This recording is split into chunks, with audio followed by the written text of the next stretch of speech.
Bearcat Bounce Podcast, back at it again. It's a Monday. It's a Monday night. A Monday night after 4 wins in 1 week. Monday night. A Monday night after a 3-0 start in year 2 of the Wes Miller era under the beautiful Fifth Third Arena Monday. And then a Monday after finally done playing ECU, one final stamp, one final victory, 27-25. Going to completely break down absolutely everything, but it is a Monday night.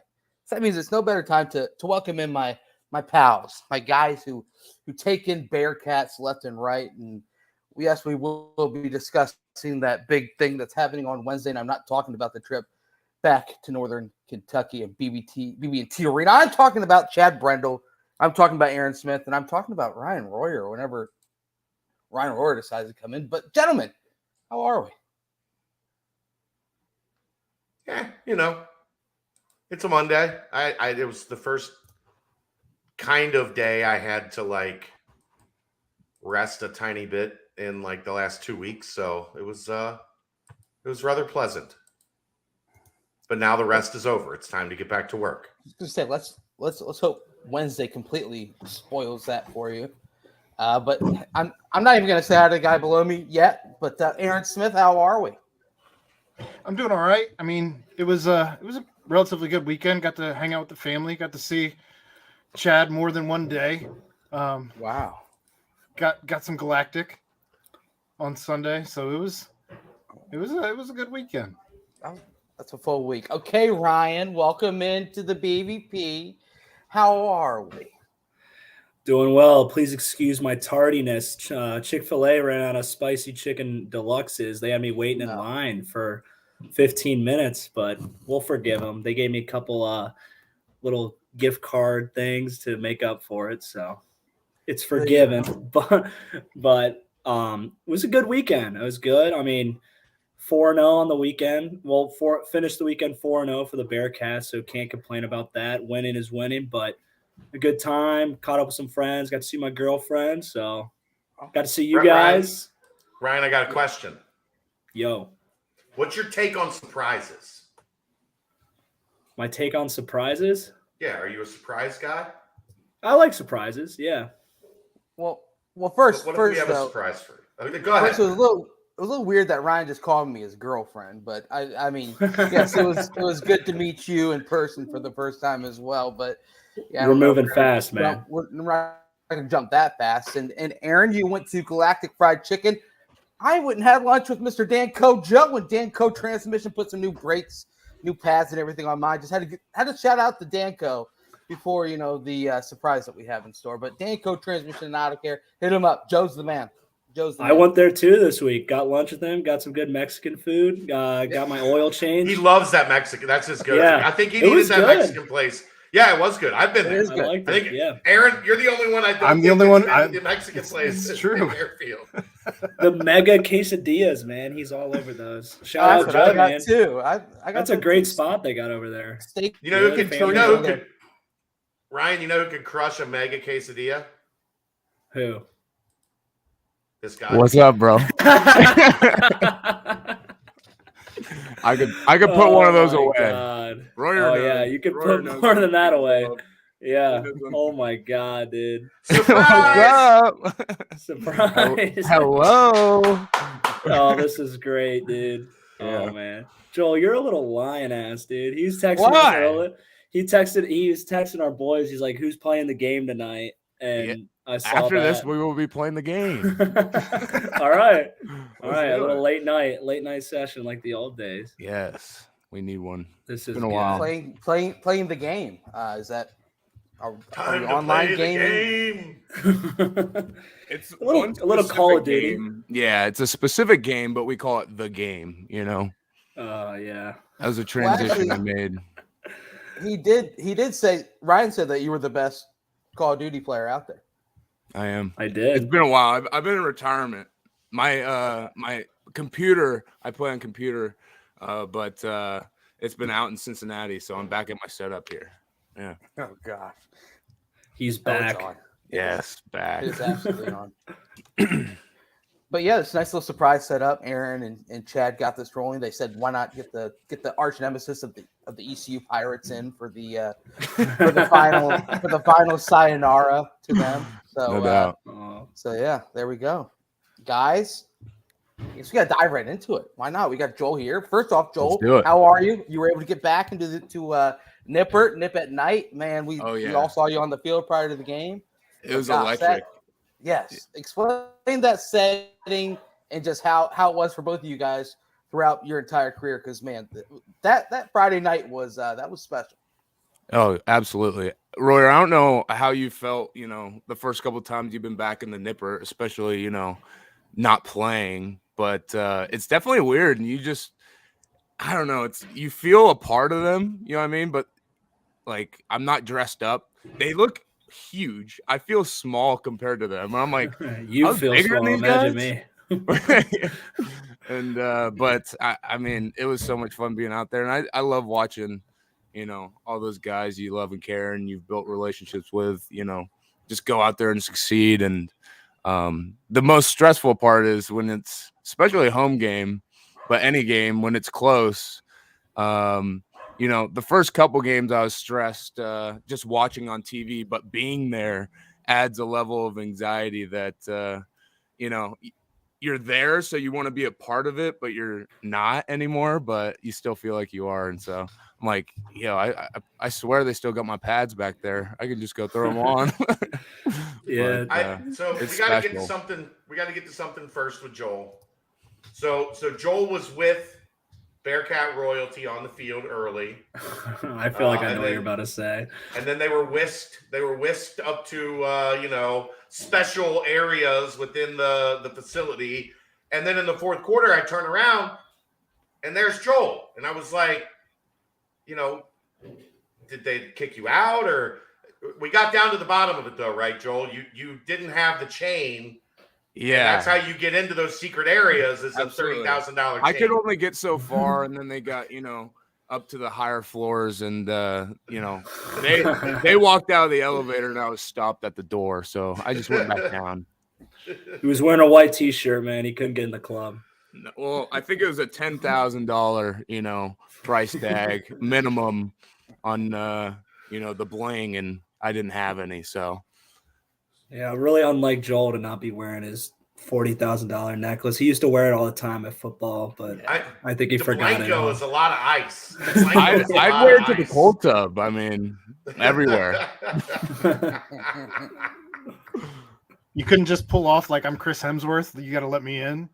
It didn't work this time. I mean, they're looking for diamonds. Do you guys even want to know how I got into the game itself? Yes. Mike, I'm going to turn myself in here. So obviously, you just walked in. Well, not exactly. We one of these. So most people don't recognize old 35, but you got to put the paint. You put the paint on, and they would be like, "Oh, Royer, yeah, good to see ya." So went to the loading docks because, you know your way around the stadium, and you just walk right through, and Absolutely. There's some innocent old lady there kind of trying to make sure everything's going all right. I'm like, I need some electrolytes. You know where the training room's at? She's like, oh, yeah, just right over here. I'm like, oh, thank you. Just walk right through. Just walk my happy ass down to the sideline. And then I realized it was 30 degrees. I had a short sleeve shirt on, and I was like, all right, I'm going to go make my way over to the heater and just posted up there and had one of my dumber moments in my football watching career when I thought we were losing 27-25 as I'm screaming, why are they going for it? Punt it to us. And then finally realized we were winning 27-25. So that made my night a lot more relaxing and a lot less stressful. But but Joel, it's funny because it's probably a lot harder for you, but I'm right back in my element on the sideline, taking it all in. I did a lot of that my 4 years. So It was just another nip at night for me, man. Just Right. When there's a watching the timeout, fourth quarter. when there's a timeout and everything's going haywire, I just want to get in the huddle and just be a part of everything and what they're talking about and all the adjustments and what I'm seeing. And Me, I just got my my hand in my pants, maybe chatting with Bolden or something, just messing around. Right. We're the specialists. Yeah, messing with Yeah. Burton, Fletcher, Right. doing Yeah. that good old stuff. That's the Not much difference change. between a first teamer and a third teamer, right? The first teamer's in the huddle, even if they're not playing, involved, and the third teamer's dicking around with special teams on the sideline. Oh, that's my role. I was the spot coach. I was making sure we were all working together. Morale coach. Yeah, the team jester. Yes. Oh, Goddamn. I love it. You know what then? You guys, I just wanted you guys to keep talking, but I'm just change the subject a tiny bit. Yeah, you're good. All it is, ECU. That's all I'm gonna say. I'm gonna say ECU, and I want you guys to break down your thoughts and your feelings on those pesky Pirates and the fact that most likely I'd say 95%. who have now Yeah. called Luke Fickell dirty. Yep. They want an investigation On into Brian the Threats. events of Friday night, and Send they Threats to think jail. charges should be pressed. Criminal charges against Brian Who's saying Threats. this? The head Like- coach did. I saw it. Yeah. Their head coach, the me of ECU, is saying this. Like the guy that runs their 24/7 site. He went on a 50-minute rant today about how it's a conspiracy and it was rigged and like No. we're 3 days from the game, guys. Yeah. Their Like- coach thought it was an inside job. Aaron, can you find that? Yeah, he thought it was a dirty play. I'll see if I can find the actual Yeah, clip He here. said it basically was a dirty play, but we shouldn't be surprised because that's who they are. Well, it all stems back from one of my favorite exchanges of the COVID year when Joel did the Right. fake punt. It's all Oh my Joel's gosh, fault. This is all Joel's afterwards. fault. Afterwards, was the It was funniest far thing ever. before though. I mean, I remember going to ECU. I don't know if it was like 2017 or 2018, but we were Was it there. the sauce pick six? Yeah, and it was just a slug match back and forth. Yeah. And That was when they just threw like Holt Nailers was like throwing a 5 the whole game, right? yes. Yeah. And we had so many personal fouls. People were going back and forth. They were talking. We were talking. Everybody was losing their mind. And that was like a huge like If we Kind of lost, we moment. didn't go. Yeah, we were gonna ruin our season by losing. yeah. And that was like a huge like eye-opening moment that like, yo, it's great to like toe that line, but we can't lose our mind, especially to these chumps. Yeah. But that last 2 years ago was the best. It's when Oh my their gosh. coach chewing out Coach Fick. That was Bush League. I can't Coach Raymond comes over, shut that fuck up. quit wasting your time with this loser. Yeah, it was. I mean, I don't know how far this is gonna reach, but it was. Coach Raymond Let's go. tried Let's to go. he tried to go over there and BD the ECU coach. It was so funny, and we were clowning him about it the next day, and he was wearing it on his chest. Like, I did that. Yeah. Holt Nailers said it too. Basically, Yeah. they were dirty and like they're like basically what they're saying is they put a hit out on Keaton Mitchell. If anyone has watched Brian Threads all year, that's what he does. Not that he plays dirty, but that's how what he he plays. does. Yeah, he Yeah. just kills people, and like you can't take that out of someone. That's the way he plays football, and so he might get a couple ejections, but he's not trying to like.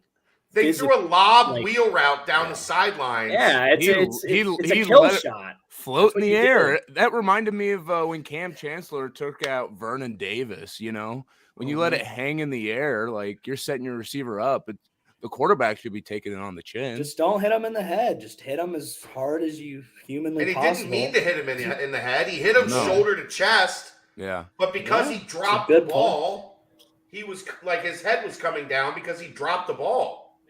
Yeah. Yeah, Threats didn't even separate him from the ball. He dropped the ball. yeah. Yeah, what's the safety supposed to do in that? You know, let him Exactly catch what it he and then push him. No, they're Yeah, supposed push to. him out of bounds. get up there and Kill. disrupt it. Yeah, I mean, yeah, Just to it's kill just- them. I don't know. Certain. That It's a great Not question. literally. Does the AAC have enough money for an investigation? No shot. They can't afford a conference day, conference media day. They can come on, man. Nah, they pay that Zoom bill. That's about all they got. But you know, Ryan, you brought up the fake punt, Joel. 2 years removed. Yeah. I think you can break down the play for us. Listen. I think just for any team, I don't know how far this is going to go out, but any team, watch out putting 6 people on one side. So we had a check. It was just sometimes it's a call, sometimes it's a check, and that game it was a check. And if they It had was live the whole game. Yep, 6-man overload. We were gonna, check it to our fake, and it's supposed to be an option on the backside, but they only had 2 people, so we didn't need to do it. And True or I'd be false? wide open. You gave Mace the thumbs up, and Mace gave it back to you. No, No, that's a rumor. no, it's partly true. So I go out before the punt. I mean, we're killing them, right? The game's kind of over a little bit. I was playing. Royer at linebacker. played. Is That's that when you know things are going well. Yeah. And Royer had a pretty infamous play. Yeah, we'll talk about that after. We'll talk about it after. But yeah, so I go to Mace before. I'm like, yeah. So is our fake still on? He's like, yeah. He's like, yeah. He said yeah, but not like a really confident yeah. So I'm like, all right, whatever. I go out there. Sure enough, they line up in it. And this is a fake we've been holding on for like 4 or 5 years at this point. Like for big moments. Big moments. We've had it called in a couple games, and we like kind of pussed out, and we didn't run it. And so saving it for the big one. Saving it for the big one when we're up by 25. We're up Royer point levels. So. Yeah. And so I see the look out there, and I look over the sideline, and I see Fick, and Fick's, walking like a Sasquatch, across the sideline. And I just look at him, I give him a thumbs up because he was kind of looking at me, and he just keeps walking. And I'm like, all right, well. And his house is probably thinking about defense, man. No doubt. Yeah. And so where the fuck is the threes? I make the check, and you see everybody adjust their stance, and sure enough, we run it and we go. 29 yards. Ooh. Yeah, 29. My high school number. I know. And then Coach Mason lost his GD mind, like celebrating. Gosh. Yes. He's like, yeah. I think he flexed to the other sideline. He's like, the Blanco. The person I felt your number. The person I felt worse for in all of that was Brian Wright, because I saw Brian Wright run that fake in practice 100 times, and he never once got to do it. And then you get back there, and your number gets called. Yeah, can you imagine, Joel, being Brian Wright watching that play and you rumbling for 29 yards? Right. Well, Josiah DeGara was our guy for it beforehand, and I think maybe in between we had Be Right, try some of it. But at the end of the day, they're like, Joel can practice enough. Like, they didn't trust me at all to do it. But I promise I can do it. So after like every practice, every week, we'd practice it. And so and then me and you would do pitches before after every. Me and Joel would practice pitches every warm up every game.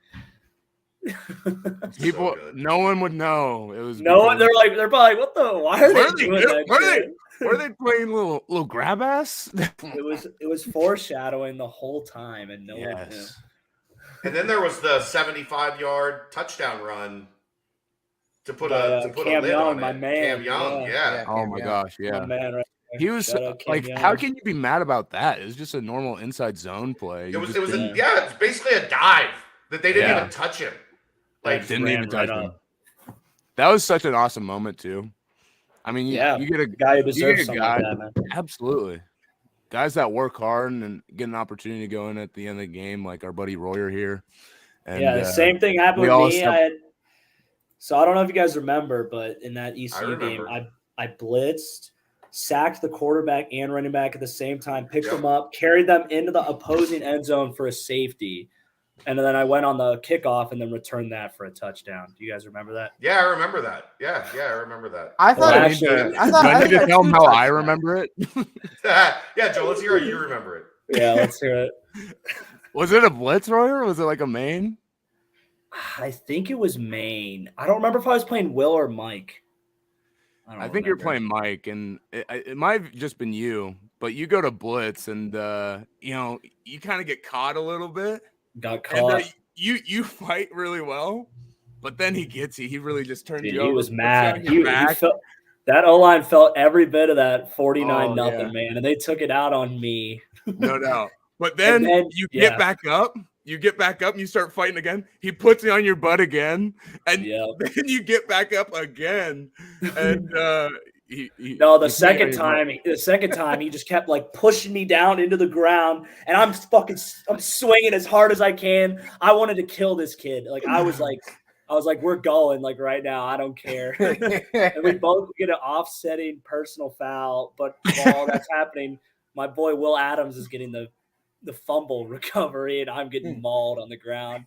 Yeah. And then I had to defend my honor to Coach Vic. He's like, I don't know if we can ever let you go back in the game. I looked at him. I said, if you ever put me in a game, I swear to effing Christ, that'll never happen again. I'll show your ass. I was so embarrassed, so mad, and like I was just waiting for us to blow someone out just so I could kill someone. I was waiting for weeks.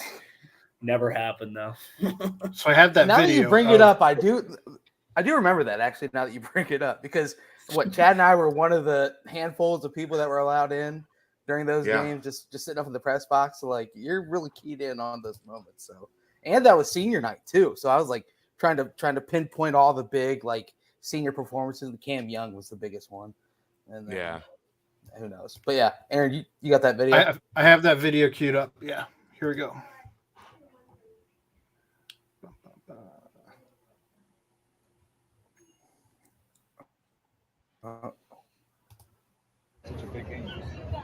Yeah, I don't know.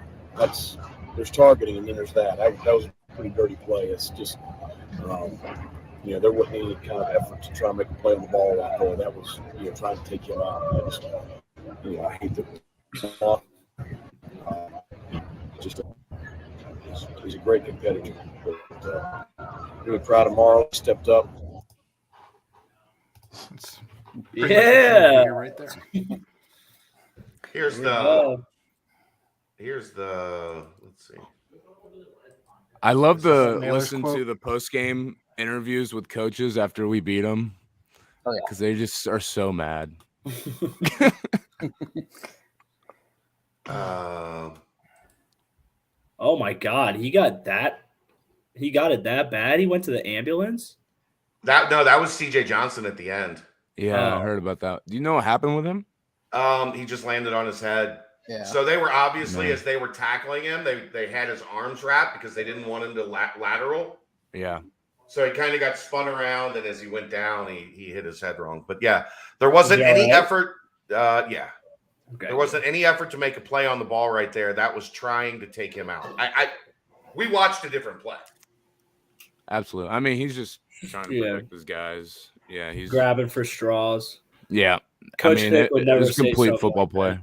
Well, and if it was the other way around, it's just a great football play, and that's why you don't loft it, in the corner, with a one high safety, that a guy that can cover ground. So and wants to hurt people, not literally, but wants to hit them as hard as they can. Right.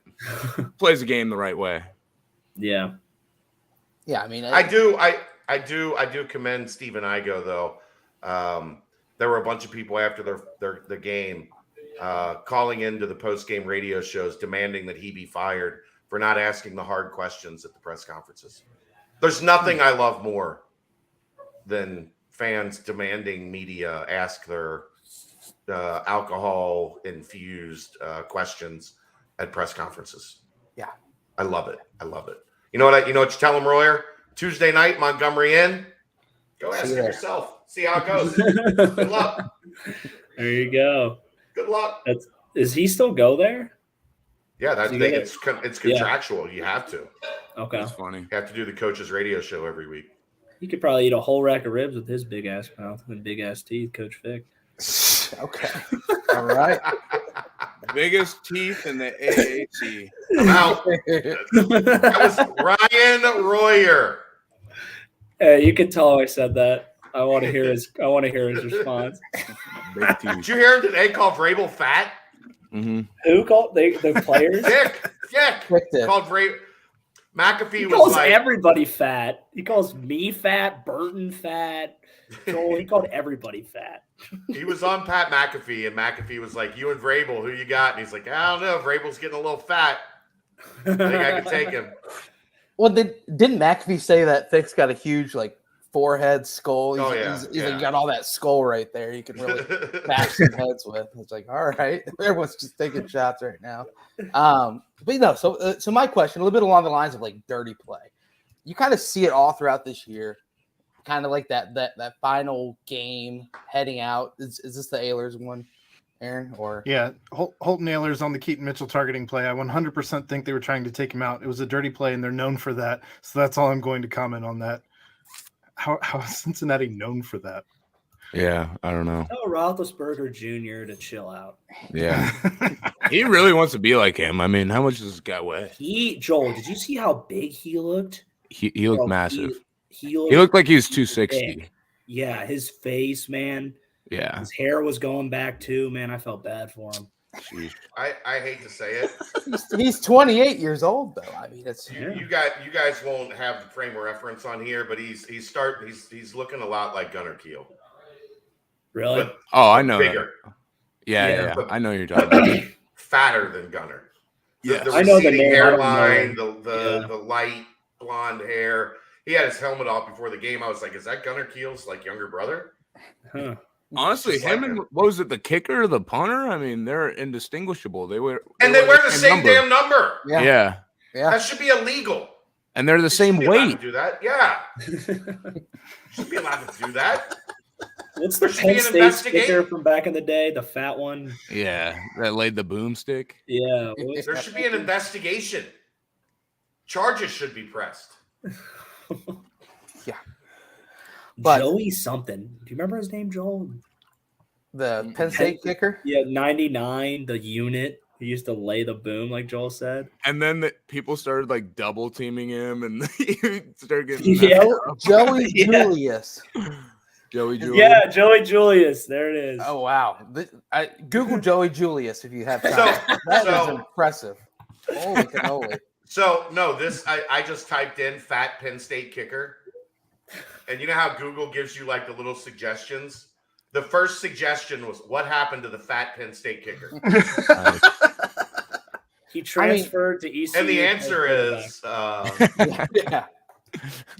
Transferred to ECU. He's currently their quarterback, and 10 claims years ago, he that transferred. Cincinnati's as dirty as all get out. But he hates Skyline. I guess he got put into like a treatment for eating disorders and depression and anxiety. Like I'm not going to make fun of him anymore. I feel bad. I mean, I typed Jeez. in big Penn State kicker, so I at least have a little bit of a heart for the fella. The boy JJ. Yep. Look at Joey G. Julius. I'm putting Joey myself in DeJulius, I like timeout. I I like feel that. bad. Anyway, We got some well, Julius to talk about later. Put a D Oh, in yeah. front of it. yeah, we got some DeJulius to talk about later. But anyway, as I was saying, guys, the whole like teams giving you their best shot. Do you feel like teams try and take away the, I guess, talent differential between you guys and them, and try and just make it a backyard brawl? I mean, Ryan, we talked about this a little bit after Tulsa, and I want to ask Joel as well. Big Ethan Hall, 47 for Tulsa. I'm sure you Joel had a knows couple more of about of Yeah, slams in the yeah. face with that guy. But did you guys feel like teams try and push it that little extra length to get under the skin and take away, the talent differential and make it a brawl? They have to. I mean, especially last year, every team knew they didn't stand a chance, and so they had to do something completely out of pocket. Like there are a few week stretch where we're kind of like struggling. where we had like some tight games, like the Tulanes, the Navy, USF, USF, like Tulsa, there, you go out there and guys are, the offense is completely different than what they've been doing all year because they have to. Like, so you watch all this film throughout the week, and then you go out there and it's just nothing of what you see. And so, I mean, good thing we had some older guys who were able to adjust on the fly and who have played a lot of ball and, were able to communicate with the coaches on the sidelines. But I mean, that's what teams do. I mean, especially teams like Tulsa and even ECU. I mean, all the talking that goes on, like, it wasn't just a this year thing. It's been happening for many, many years. And, Tulsa holds. I mean, I don't know. They get taught to hold, and they got the crown. Yes, I mean 47. You want to talk about 47? He would run an insert and just tackle me. Like he's playing linebacker on offense. Linebacker, yeah. And so I mean, kudos to him. I guess that's their brawler, but get away with it. I mean, when you do it every play, you can only call it so much. So. Right. And it was funny because I guess they one of their linemen last year got drafted, and one of the draft reporters like, yeah, he kind of holds a lot. It's like, yeah, they all do. Like in this team, they're taught to hold literally. And so, yeah, I mean, teams have to find ways to, especially when you're the top dog each and every year, find ways to, mess with you. And I mean, yeah, it's hard to know as like spectator everything that goes on, but we study film pretty hard throughout the week, and so we know what a team's supposed to look like. And then a lot of times when they get some stuff, maybe they switched up a lot of things and gave us some looks we weren't prepared for. And Navy last year, like, gotta say, they did some crazy stuff. They onside kicked it every time. Yeah. They were just trying to keep the ball out of our offense's hands. The formations and ways they were doing things against the defense is nothing like they really ever do. They said they prepared and developed a playbook about twice as hard as they did for any academy than what they did for us. So I don't know why. I think ever since we beat them 42-0, what was that, 2018? The year after they slacked us. Oh my gosh. They have had like a personal vendetta to like make amends. And last year was the pinnacle. It was like they were throwing the kitchen sink trick plays, onside kicks, fakes, everything. Yeah. And they almost did it. They almost pulled it off. Absolutely. But thank the Lord. No, but what I've noticed a lot about, like Joel didn't really touch on, was just kind of like the trash talking, the after the play stuff. The teams have really, really tried to do against us, and it works, man. Like our guys will lose their minds against these guys because guys will do. You can get away with a lot of stuff on the football field, and it's like the old adage: it's second guy always gets caught, and guys will. Anytime they do anything good, they want to let the best team in the conference, one of the best team in the country, knows, like, I'm going to talk my shit. I'm going to let you know about it. And I'm going to try to get under your skin and get in your head because I'm not as good as you. And teams have had a success with that. Mm-hmm. It's been the old adage of like stupid penalties that we for some reason have not been able to get under control. I think we had a little bit better of a job. Only 6 of them on Saturday. I was proud of the guys, but some costly ones, though. Yeah. But not as bad. Normally, you'd see like 100 yards, like another Saturday night for Cincy. But teams really like the trash talk to try to get in our heads, and it's worked. So, well, there's one play in particular, and I don't know where you guys were at during this play, but that 4th and 1 where it was going to be a 4th and 1. Instead, as the teams are both going to their timeouts, it looked like there was a couple, ECU players lingering by the Cincinnati huddle, and all of a sudden it led to supposedly there was a slap in the face. No one really saw it. And then all of a sudden there was looked like the defense was kind of really getting fired up at each other too. It looked like trying to pull them back and whatnot. Right. Yeah. I don't understand how a Cincinnati player can kind of, get the call when the ECU guys are like all the way over on the other side of the field, and you have a couple players like like messing around over at our huddle. Like, how's that? I don't know. It reminded me How's of the that- Cincinnati. like, It reminded me of Cincinnati Bengals in the playoffs when the Steelers were in their huddle during an injury, and the Bengals completely imploded, and Pittsburgh went on to win the playoff game, and all hopes were Is that crashed. the fumble?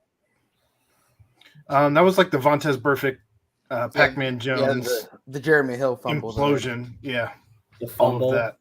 Ugh. But no, that play was a little weird because Yeah. and Luke even said in the postgame presser that like fives, CJ Johnson, their wide receiver, was like, smiling and laughing as he ran away because he like got away with one. Yeah. I mean, that was a massive call. It was fourth and 1 turned into a 1st and 10. They scored a touchdown on the very next play. So it just seems like teams are pulling out all the stops, whether be trying to get under skins and things like that. And who knows if that's like a scouting report inside of a scouting report where they're like, all right, 20, target him, get him fired up. I would bet my life savings on that. Yeah, and it's tough too because I mean, you got guys like Deshaun Pace, Ivan Pace, and a bunch of other guys on the defensive side of the ball that some Threats. of our best threats, some of our best players, and they're good because they do play with all this emotion, and energy, but it's pretty easy for them to kind of fall over that Lose edge. it. Lose it. Majay had that a lot. Right. Just And playing on the edge of insanity. Yeah, and that's what makes them great, but you got to be able to like have the maturity to like control it as well, and that's why you rely upon your teammates. But kind of going back to like the penalties and how big of an issue that's been, like I think there have been a couple games this year that have been like really bad, but we've always been really penalized, and it's always been an Achilles heel for us. You know what I mean? Like we've just been the past couple of years so much better than a lot of the teams that it didn't really matter, but it was always communicated like, it may not matter now, but it's going to, when it really matters against a team that's, worth their salt. So I think it just makes games even that much more closer because maybe there's not as much talent as there was, years prior. Not saying that, Yeah, Joel, we've debated this like multiple times throughout the show this season. And like, I've been like, they'd ask me like, hey, what does Coach Fickle do? Like, what should he do differently? I'm like, the only thing, like my last like line of resort here would have to be like, he'd have to start like benching guys for like a quarter, a half. Yeah. Like that would be like the last line of defense but then you're like, do I want to do that? Do I want to bench Deshaun Pace because he slapped a guy in the face in a game or at practice? Do I want to sit him?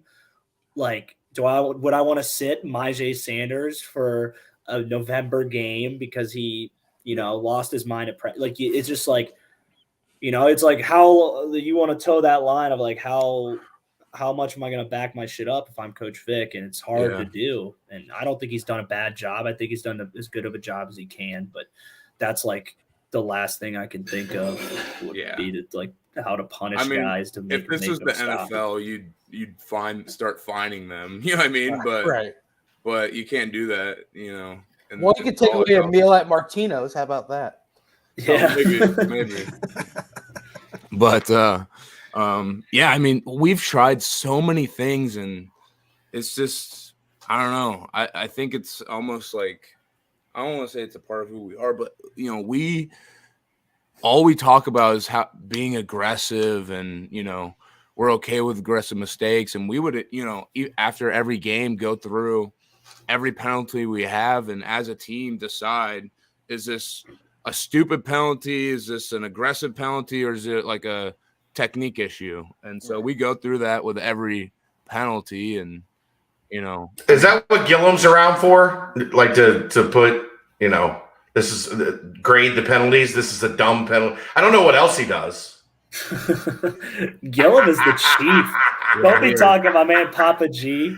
He tried to kick me out of practice last week. Oh, really? Yeah.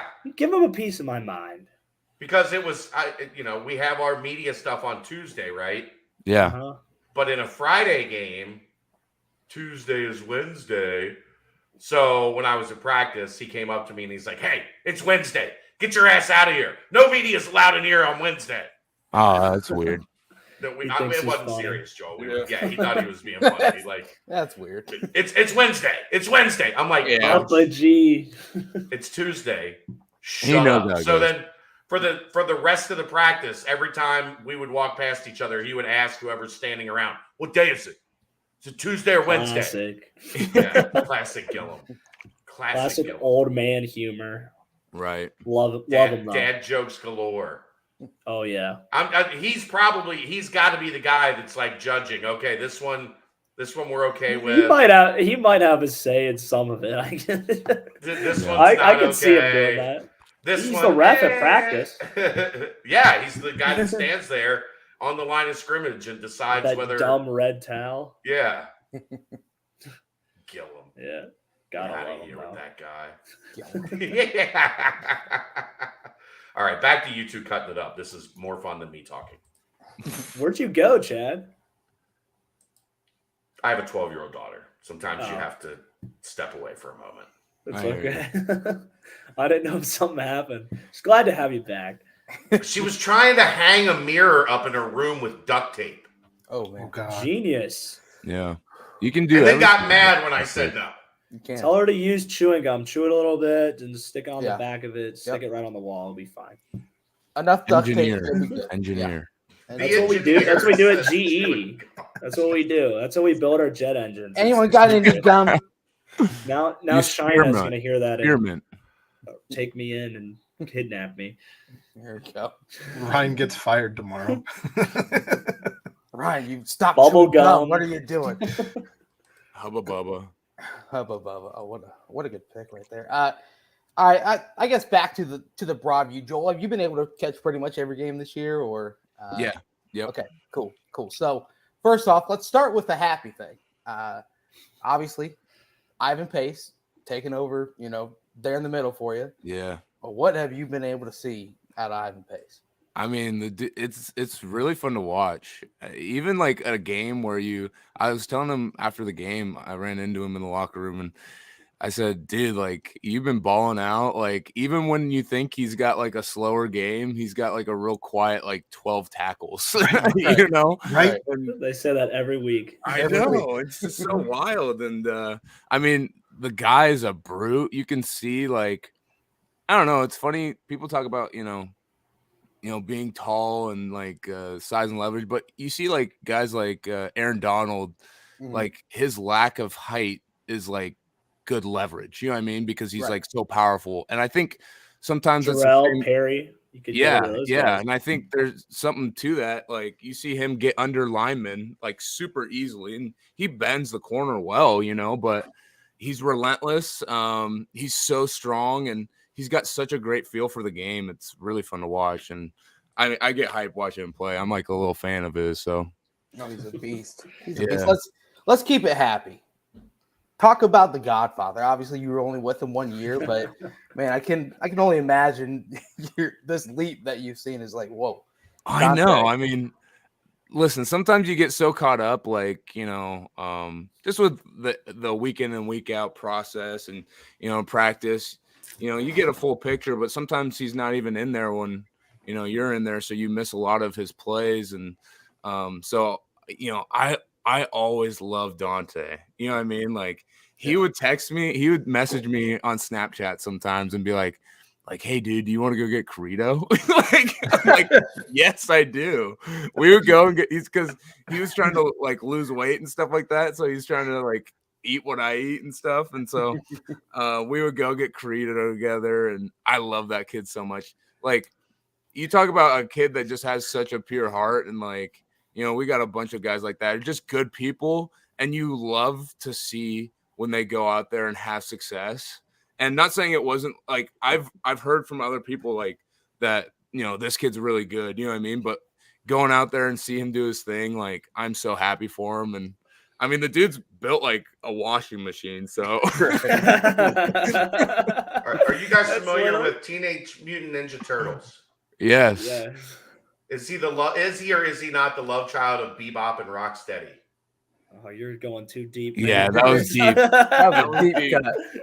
I know blue, red, orange, purple. Well, Leonardo, Raphael. I think it's a something. fantastic comparison, Chad. But one of the things I want to ask you guys about that I noticed on the field is as the ECU game was getting so chippy, I don't know that I've noticed it before the ECU game, but I saw Dante actually pulling guys away from the chippiness, and like weird to see a redshirt freshman kind of put that leadership hat on right away.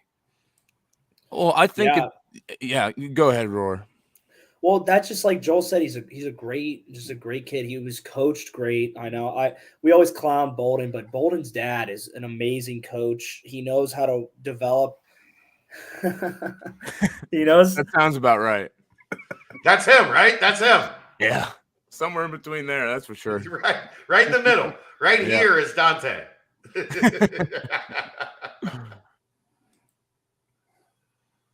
Oh, Roy. Uh-oh.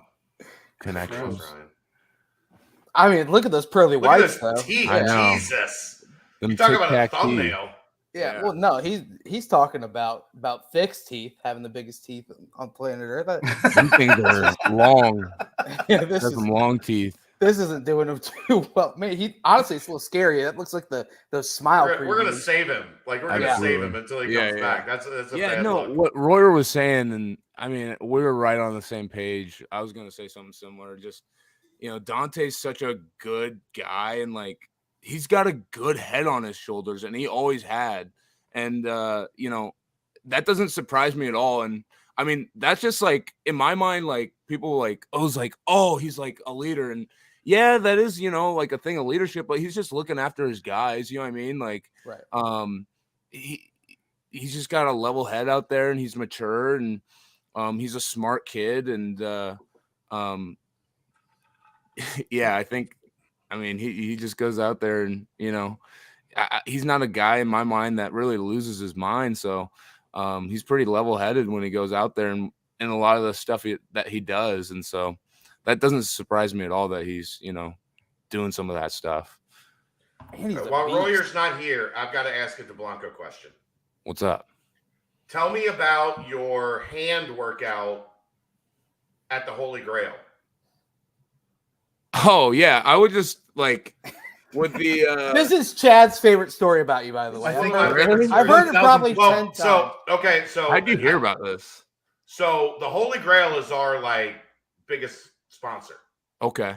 So Jimmy and I and Don and I go back. They were our first sponsor back in 2007. That's I've awesome. had a relationship with those guys forever. Yeah. They're two of the best humans on the planet. Yeah, I love both of them amazing. to death. Yeah. And Jimmy and I were just talking one time, and he's like, I walked in the back, and Joel was taking the thick cardboard boxes and rolling them up. And I'm like, what are you doing? And Joel's like, this is the best. I've been trying to work out my hand strength and my wrist strength.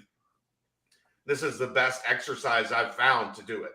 Yeah, I mean, I don't know if I said all that, but I mean, I would do it. And it's just finding way, it was just me trying to find a way that while I'm at work or whatever, I can work on that. And, I'm always trying to improve my grip strength because, if you can get a jersey, get a grab of a jersey, you can't let that go. So, I mean, it's just finding ways to always get better.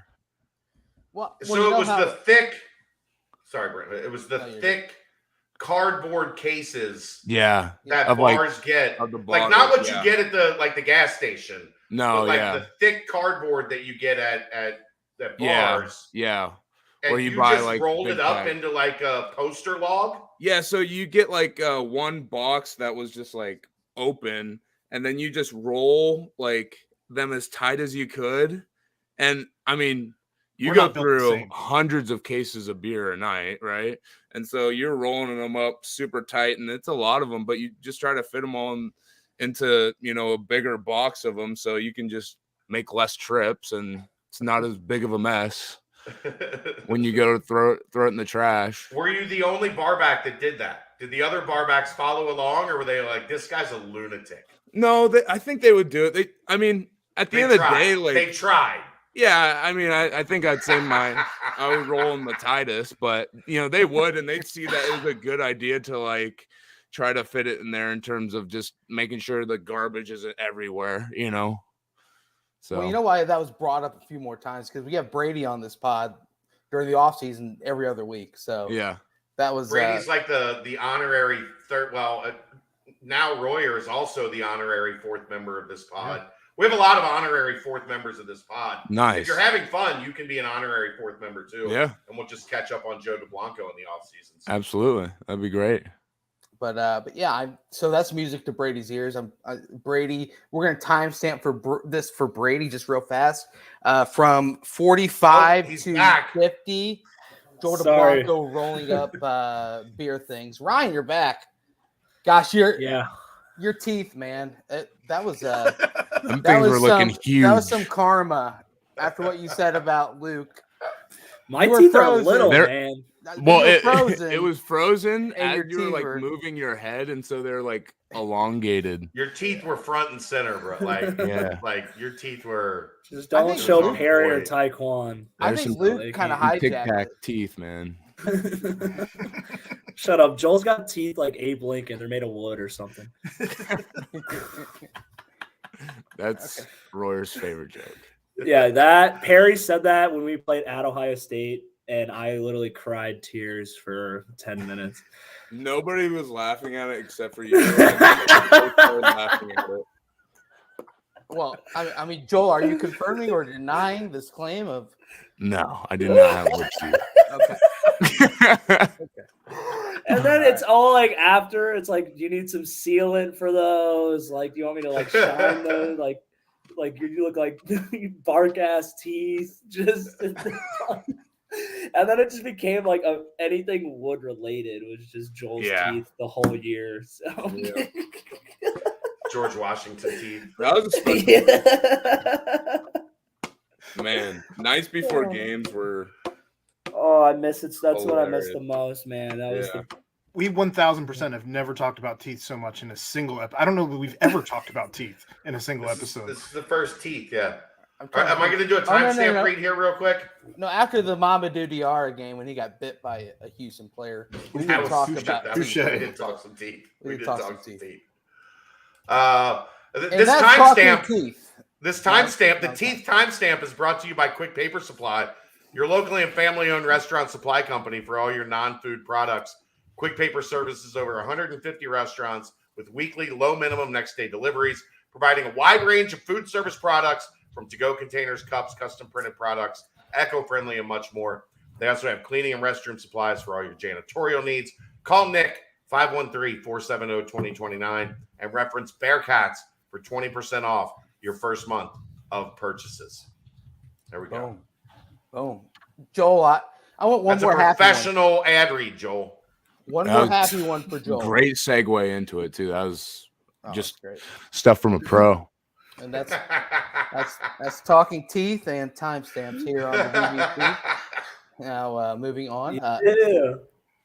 Joel, what's the Ryan's already told us his one highlight that he's going to show his grandchildren until the day he's rolling around is the one where he blocked a punt. I'd say, right, Ryan? That'll be the one and only. I don't have much else to show. Oh, come on. Yeah, you do. Ryan. Someone's got footage of that spring game, man. Someone's got footage of that. Ryan. Yeah, the Bearcats. You got to save that, bro. That was so electric. I've never seen someone take over. It was awesome. I can't have to keep telling the same thing over and over. Those kids should have been at prom, man. I was 23 years old. Landon was having a bad I was taking their dates from prom, man. Yeah. He was having a bad day for sure. It was a bad day for it was his first spring. He had I said, go talk to your daddy, man. Get off my field. Go ask daddy for some love, man. You ain't getting none from me. I was gonna say something. I'm not gonna say it. I was gonna say something about somebody not being here to save you, but I'm not putting her name in this podcast, so we're not doing it. I self-edited myself on a Landon joke because I'm not that stupid. The best part about it was just like destroying Landon, just looking right over his shoulder at his dad, just laughing his ass off at it. Like it just Big makes teeth, it that much better. listening, like listening in the background. Big ass wood teeth, just smiling. Ivory teeth. Yeah, piano key teeth. Yeah. Well, because So I I think it reached the point that every time I did something good or bad, it was funny. So like if I made a play, Coach Fickle would laugh. If I messed up, Coach Fickle would laugh. So Yeah, it's just it was like just a joke. He was in on Royer for Heisman when I in there asked him about you for as a secret entertainment. weapon. yeah. He was in on Royer for Heisman. Like he played that He joke was. out all the way through. Oh yeah. A funny Luke Landon story for you guys. You guys will appreciate this. So a lot of the like prospect camps, like coaches can't go. Like if an Under Armour hosts a camp, coaches can't go. But you can go if your kid is invited. So Luke would get Landon invited to these camps when he was like a freshman and sophomore, Right. to compete against these monster junior and senior defensive linemen. It was the first time I saw Justin Watley. And Justin Watley, like, kind of looped inside, and Landon was playing guard, and Justin exploded up into him. And I swear it looked like a cartoon, like, you know, where you're like, the guy gets shot out of the cannon, flying backwards. And like you're looking at Luke like, this is worth it. Like you're putting your kid through this is what we're doing right now. Luke's like, you know, it's gonna make him better. It's gonna make him tougher in the long That's run. hilarious. Yeah. But yeah, prepared like, him for me. He just got his ass kicked. It's like a 15-year-old going against these 18-year-olds in these camps. Just, you know, so Luke could make sure he's there. And now the twins are entering high school now. Yeah. So, but have you seen those two? They're big. They're gonna be big boys. They don't. I love Landon. Those boys don't look like Landon. Right? They look like Dad. Yeah, they look like Dad. Yeah. Thank you for the donation, Daniel. Daniel asks, boys, how are we? Quick question. In a 24-pack of Bud Light case race, who finished first, Royer or the Blanco? You don't even have to ask the question. It's Royer. Yeah. Joel, do you drink? No, I've never drank before. No. Tell them. I've had some whipped cream or something like that from a can. I didn't know it had alcohol in it. Someone tricked you. I was at a Royer tricked you. I was at a party and they had this whipped cream from a can and people were taking it from there. I was like, no, what?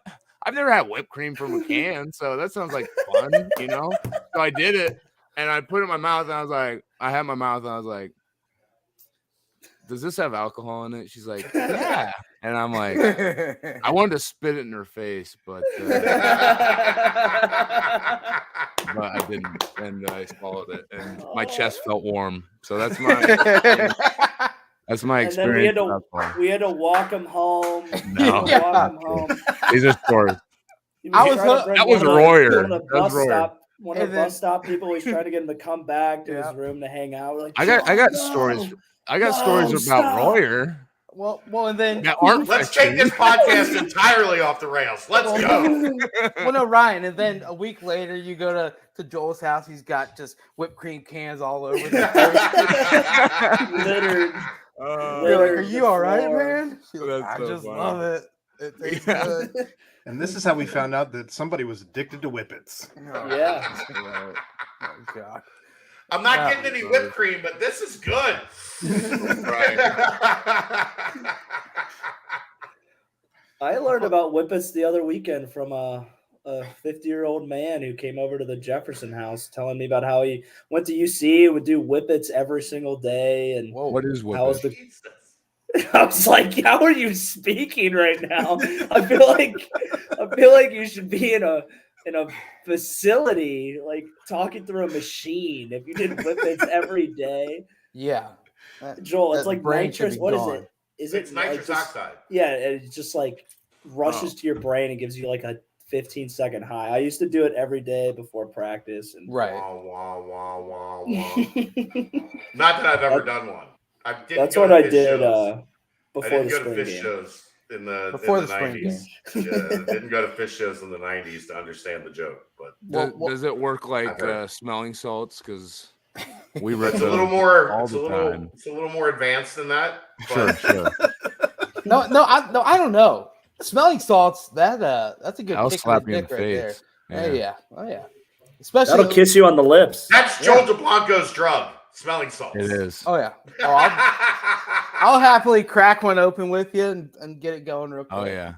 No, I like the bottle where you put like 2 or 3 I like the in bottle. there. Yeah. You shake it up and just let it marinate, you know. Yeah, you just and then you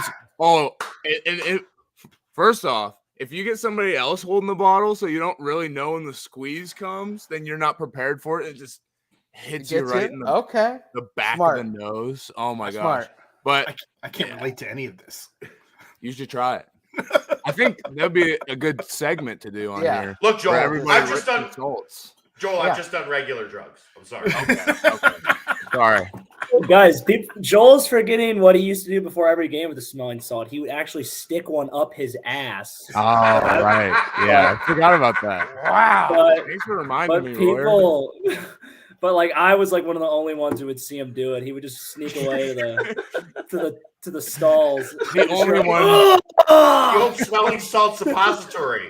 Is that a Preparation H product? It's actually banned by the NCAA. That's why I didn't want people to see it.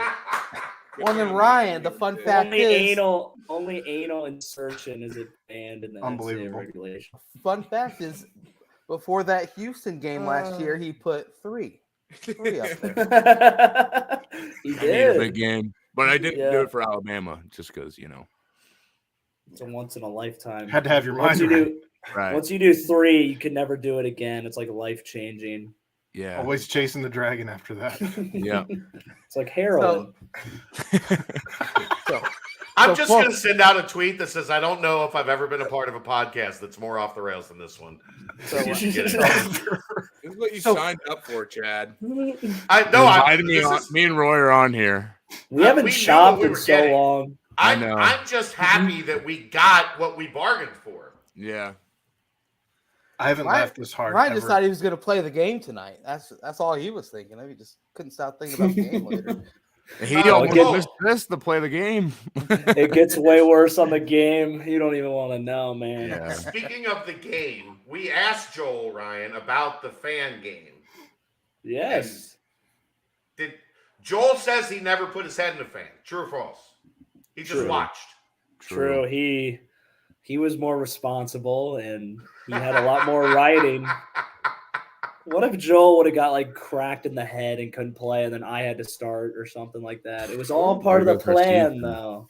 It was all part of the plan. He never fell for it. Now, while you didn't ever put your own head into the fan, how many people did you launch into the fan? I was there for everybody. I mean, anybody and everybody that want to go in the fan. Joey Graber.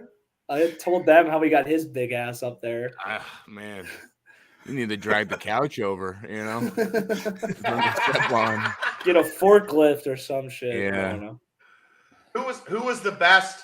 I'm sure we've asked Ryan this. Joel, who was the best what was the best reaction to tossing somebody up into the fan? Because apparently you were the guy that tossed them up in there. I mean, trying to improve your hand strength, right? I got it. I wasn't there for most of them, but Royer had some pretty good licks on him. I mean, him, Bolden, and Bolden the main cast. The main cast. I mean, they're the main guys for a reason, you know. Metz and Joey were very good at getting people up there. I'm sure you can understand why. They were very good. But the best Metz is 7 feet tall. Metz was has to avoid the fan when he's walking by. Metz played the fan game by accident. He just walked into it. When I was up in the press box, it was so funny looking down at halftime when they came back on the field and seeing Metz talk to players like on the sideline. Because he looks like a giant and he's just talking to children next to him. Like,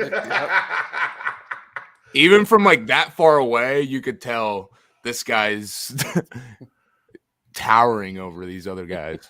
My favorite thing, Joel, was like Darius Harper played center at the high major, like or not high major, but like the mid-major basketball level. Like he played at Miami of Ohio. And when he stood next to Metz, it was still like Metz could have given him the little guy thing. This is a great question, Steven. Steven asks, honestly, I just want to know the brand of this fucking fan that survived all these meatheads sticking their fucking heads into the blades and surviving. Special It fan. didn't survive. We broke it. I'm trying to find trying to find the video of us launching Bolden into the fan and then sparks flying and the fan no longer working. Okay. Imagine trying to explain that to your landlord. Why is there a We fan? did it.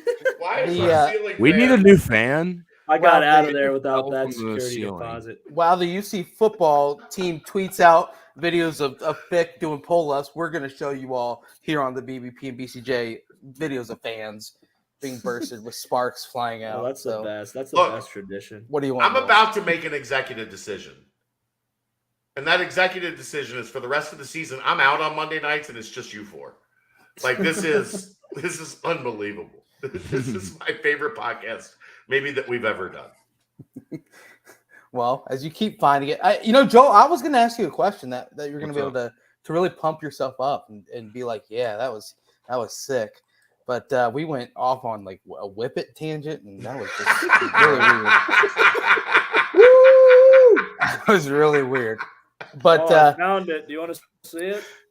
Yeah, sure. Yeah, let's see it. Oh, hold on. I don't know how to work this damn thing. This is excellent for the audio. Oh yeah. Okay. That's sparks. actually great. 1, 2, and 3. Right in.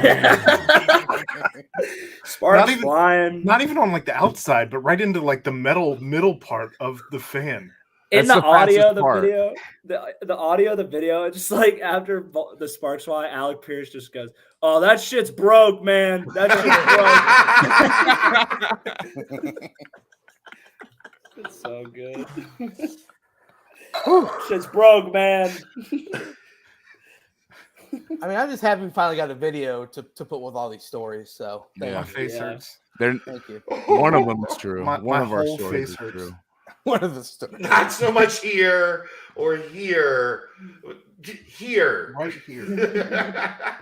All right, Brent, what's your question for Joel here? So we can maybe You know what? podcast. Hot damn it! It was No just chance. about No chance. the damn Houston game and how you're going to show your grandchildren the interception. That was it. But it's taken a lot of luster out now. But yeah, I mean, would that be your highlight that you would pick? Absolutely. Yeah. I mean, that was the highlight of my career at UC. Absolutely.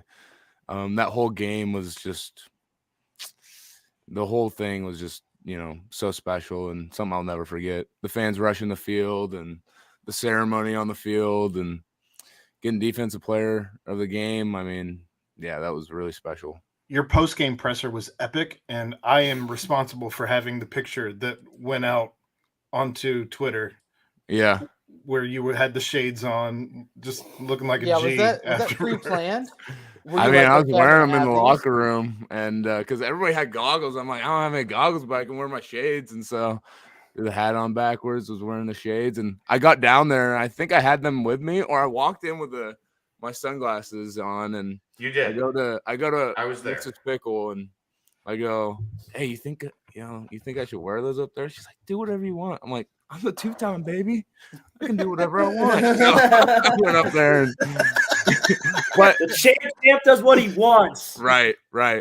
But I forgot. I watched that back the other day, the conference, I think on my flight here, the post-game interview, and I had no voice.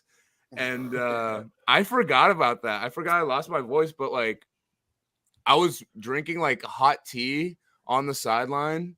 And Wow. You're such a fucking weirdo. well, I was just trying. Yeah, nice. I was just trying to keep my voice because I mean you have to be able to communicate, especially as a mic. Yeah. So Yeah. and it worked until like towards the end of the game. I was like, yeah, I mean we're good. I don't really need my voice anymore. And sure enough, it cut out right at the end. And so I had it for when I needed it. It sounds like Defo just got an interception on Monday Night Football. Let's go. That's sick. Let's go. I don't know that I've liked anybody as much as I like Defo. Yeah, he's Great man. an He's absolute just a good dude, man. Like, Yeah. like he was about the right things. He worked hard. Mm-hmm. Like coming out of high school, you get this, Joel. You went through a wild, path to getting here. Yeah. That we'll probably ask you on a different show because I don't think the way this show has gone, there's any reason to get serious. Right. No. But like Defo was just an awesome dude that did things the right way, and I don't know how you could not be cheer for a guy pulling like for that. guy. Absolutely. Yeah. He's an awesome guy. Absolutely. Yeah. I'm also thinking we probably just need to separate all three of us from this and just give Royer and Joel a podcast. That would be shut down within like a month. I would love that. Somebody in the athletic department would just be like, no, this isn't working for us. Me, you, Perry, Taekwon, Ty. Well, we already have. We have a player podcast, Joel. You know that, right? Oh, really? They do Rocket Truth, Joel. We brought in Rocket Truth, so Sopko and Statty do our Thursday night show with MetLife. That's sick. Okay, with MetLife, yeah, that's awesome. Yeah, the boys. We're about we're about the boys. There we go. So where you living now, Joe? I've been staying up in Seattle, Bellevue area, and that's where I've been training. This past 3 weeks, I was down in Dallas at this thing called the NFL Alumni Academy. That sounded really cool, by the way. Yeah, and it was an awesome opportunity. I mean, they bring in it's for 3 weeks. They bring in 60 NFL free agents. We do full-on practices and one-on-one, 7-on-7 team. They have ex-NFL coaches running it and front office people. All the film is uploaded up to this cloud that the NFL can look at and evaluate. All your best clips are tagged and put in a cut up with your name on it. And at the end of it, you're guaranteed an XFL contract because a lot of these ex-NFL coaches are XFL coaches now. So you kind of, get to meet some of them and build a little reputation with them and whatnot. And so obviously the goal is not the XFL. It's a nice, path or way to get back into the NFL. But yeah, so it's a cool little backup option. Sick. Yeah. Sick. Yeah, I mean just getting eyes on you. I mean, shit, that For final preseason game you had, man, that was a wild one to watch. Thank you. Still waiting on my invite to that. I don't know where mine was. It's coming. It's coming. You didn't put your name into the free agent pool. That was the thing, yeah. Well, it should just be automatically no. Yeah. Right. Joel, what was that like though? Getting that spotlight and being able to show I can do this, man. Yeah, no, I think the way I characterize the 3 games is the first game I was just playing see-ball, get ball. Mm-hmm. The second game I thought I knew what I was doing, but then I learned I didn't know what I was doing. And then the third game I really figured it out, and I felt so comfortable. And going back to the AT&T Stadium, even though we played there against Alabama, I played there before, and so I just felt very comfortable there. Obviously, you're playing the Dallas Cowboys, so that's a little different, but even the linebacker Alabama, Cowboys, whatever. Right. I mean, they're just as good as the Cowboys, right? But I mean, I felt so comfortable out there. It felt like I was really back at UC and I was just running around and doing what I normally do. I felt really good out there. I honestly felt like one of the best players on the field. And so, yeah, all the glory to God. I mean, it was really, really fun to have that opportunity. And it helped me believe in myself because, after getting let go from the Saints and not even making it through rookie mini camp while being assigned guy, it's just am I good enough? A lot of questions, a long summer of training and, hoping once, training camp rolls around, you'll get a call. And yeah, so I think the biggest thing for me is knowing that I am an NFL guy and no matter what, like I know that I belong and I'm good enough, and it's just a matter of, you know, somebody kind of giving you a nod and giving you a shot. So that's right. Right time, right place situation. Yep. Well, anything else? I mean, shit, I've got like another hour worth of questions, but I don't think we've got that in us tonight. And well, we've determined at this point in time, Joel DeBlanco is going to be a regular. Absolutely. You're not going anywhere, Joel. You become part of the network. Please. Actually, I think I've got a 3-man podcast in mind. Royer, DeBlanco, Garrett Campbell.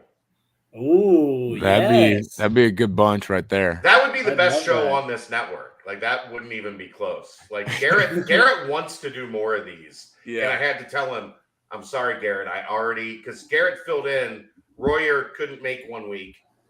And Garrett filled in, and he was like, I want to do more of this, man. It's so fun. Because once you get to do it, you kind of get addicted to like the week to week doing it. Yeah. So Royer, DeBlanco, Garrett Campbell. That's my suggestion. The other main question I have for Joel, since we've gone completely off the rails, you're a pretty good looking dude. What's it like to be the second most attractive person in your family? The second most is the first. I mean, your sister's a model. Like, True. Yeah, you're right. You're right.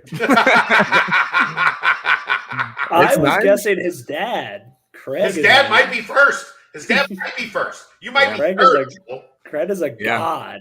Absolutely. I mean, just good genes, I guess. You're like, man, I got born in the deep. Like, we did all right here, the DeBlanco family. Before you go off on the genes things, I forgot to say this earlier. Joel is the only like white person I've ever met who has beat genetics, and that's only because. And that is only, and that is because you said Corleone wants to eat with Joel. It's because Joel is the most strict, like doesn't drink, doesn't eat any sweets. No sugar, nothing, just straight chicken, rice, steak, rice, 12 eggs, like you name it. That's all he does. And so that's like anyone out there, if you want to get right, if you want to have the Greek god statue body, you got to do that. And Joel's your example. All discipline. If I didn't eat that way, I would be looking like Royer. Yeah. Look, I wouldn't say it if she wasn't like a like big time model, right? Yeah, like this isn't like a she did like a couple things for the local department store. Absolutely, your sister's a legit model. Yeah, she did like a whole campaign with Abercrombie. Yeah, I'm only just giving him a hard time because his sister is like she's like that. She's like that. So, Joel's a good looking dude, but in the pecking order of the DeBlanco family. And if you talk to my brother, I mean, he's way better looking than me. So I called Joel a Hemsworth, for God's sake. I mean, my brother has this unwavering confidence. I mean, it's pretty impressive. Okay, that's how he streams. Is he the youngest? Is his name Liam? Yeah, he's got to. I mean, he fights for his food. I mean, he's a salmon. He's swimming upstream. Yeah. That kid. I feel bad for that kid. He's not in the same league. I know the guy. I know the guy, so I can talk shit. He's not in the same. That's funny. Let me tell you the real answer. the real info. Poor Liam DeBlanco, which is not his real name, but he's now Liam. He's a hooper though. He could hoop. He can hoop. He can play the game. Yeah, those are his things. He was a really good quarterback. He just, he wasn't very big. He's a 4-year starter, and I mean, if you see his highlights, it's basically like a stopwatch of how fast the defensive line can get to the quarterback, and he's running for his life. And then he just like runs around, hucks a ball up, like sidearm and everything, and it lands into a receiver's hands that everybody thought, he was about to run the ball or get sacked, and no defenders are in the picture when the wide receiver catches the ball. And some bad ball hook him up at IMG. Some bad ball out there. Yeah, I You couldn't mean, hook up. The IMG guys were like, eh. I don't know. I don't know how much pull I had, with that one. I do want to get into it a little bit, just a little bit.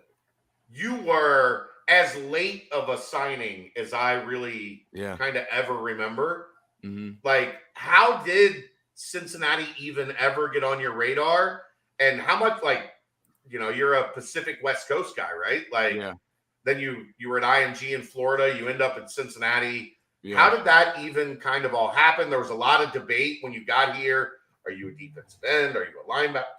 Like, right. The biggest question was, who the hell is this guy and where did he come from? Because I came out of nowhere at the very, seemingly we cover recruiting. That's what we do. Yeah. It was like, by the way, tomorrow this guy named Joe DeBlanco is committing from IMG. Right. Yeah. No, I mean, gosh, I lost my train of thought. But I thought, how you got here, Joe? How you got here? Oh yeah. Okay, so I was at IMG, and I didn't even sign a national letter of intent because it was past the date so late for it. Yeah. And so I I was gonna go to Michigan, but that's a whole nother story. I went on an official visit there, and I was gonna go there. It ended up falling through. Signing day, talked to a whole bunch of schools. Could have gone the MAC route. I didn't want to. And so we were just holding out. We went on a trip out to Indiana and Illinois. Then we're going to go to Louisville. And in that time, they're kind of saying that Louisville was going to offer. So we were going to hit Indiana in the morning, then Louisville in the evening, and then drive back up to Chicago to catch our flight. And the night before, we get the defensive coordinator's number, Coach Prunny, for UC, and I really had never heard of Cincinnati before. And we call, we talk, and a lot of the questions like, why aren't you signed? If your like high school film looks like this, like what's wrong with you? And we just kind of said like, I mean, I'm a good kid, like I just kind of got caught up in the recruiting run. Yeah. And I just kind of got caught up in the recruiting wash. Said, who is this guy? That can't be your dad. The running joke was my dad would always say like to the schools, yeah, our milkman was really tall. Yeah. But so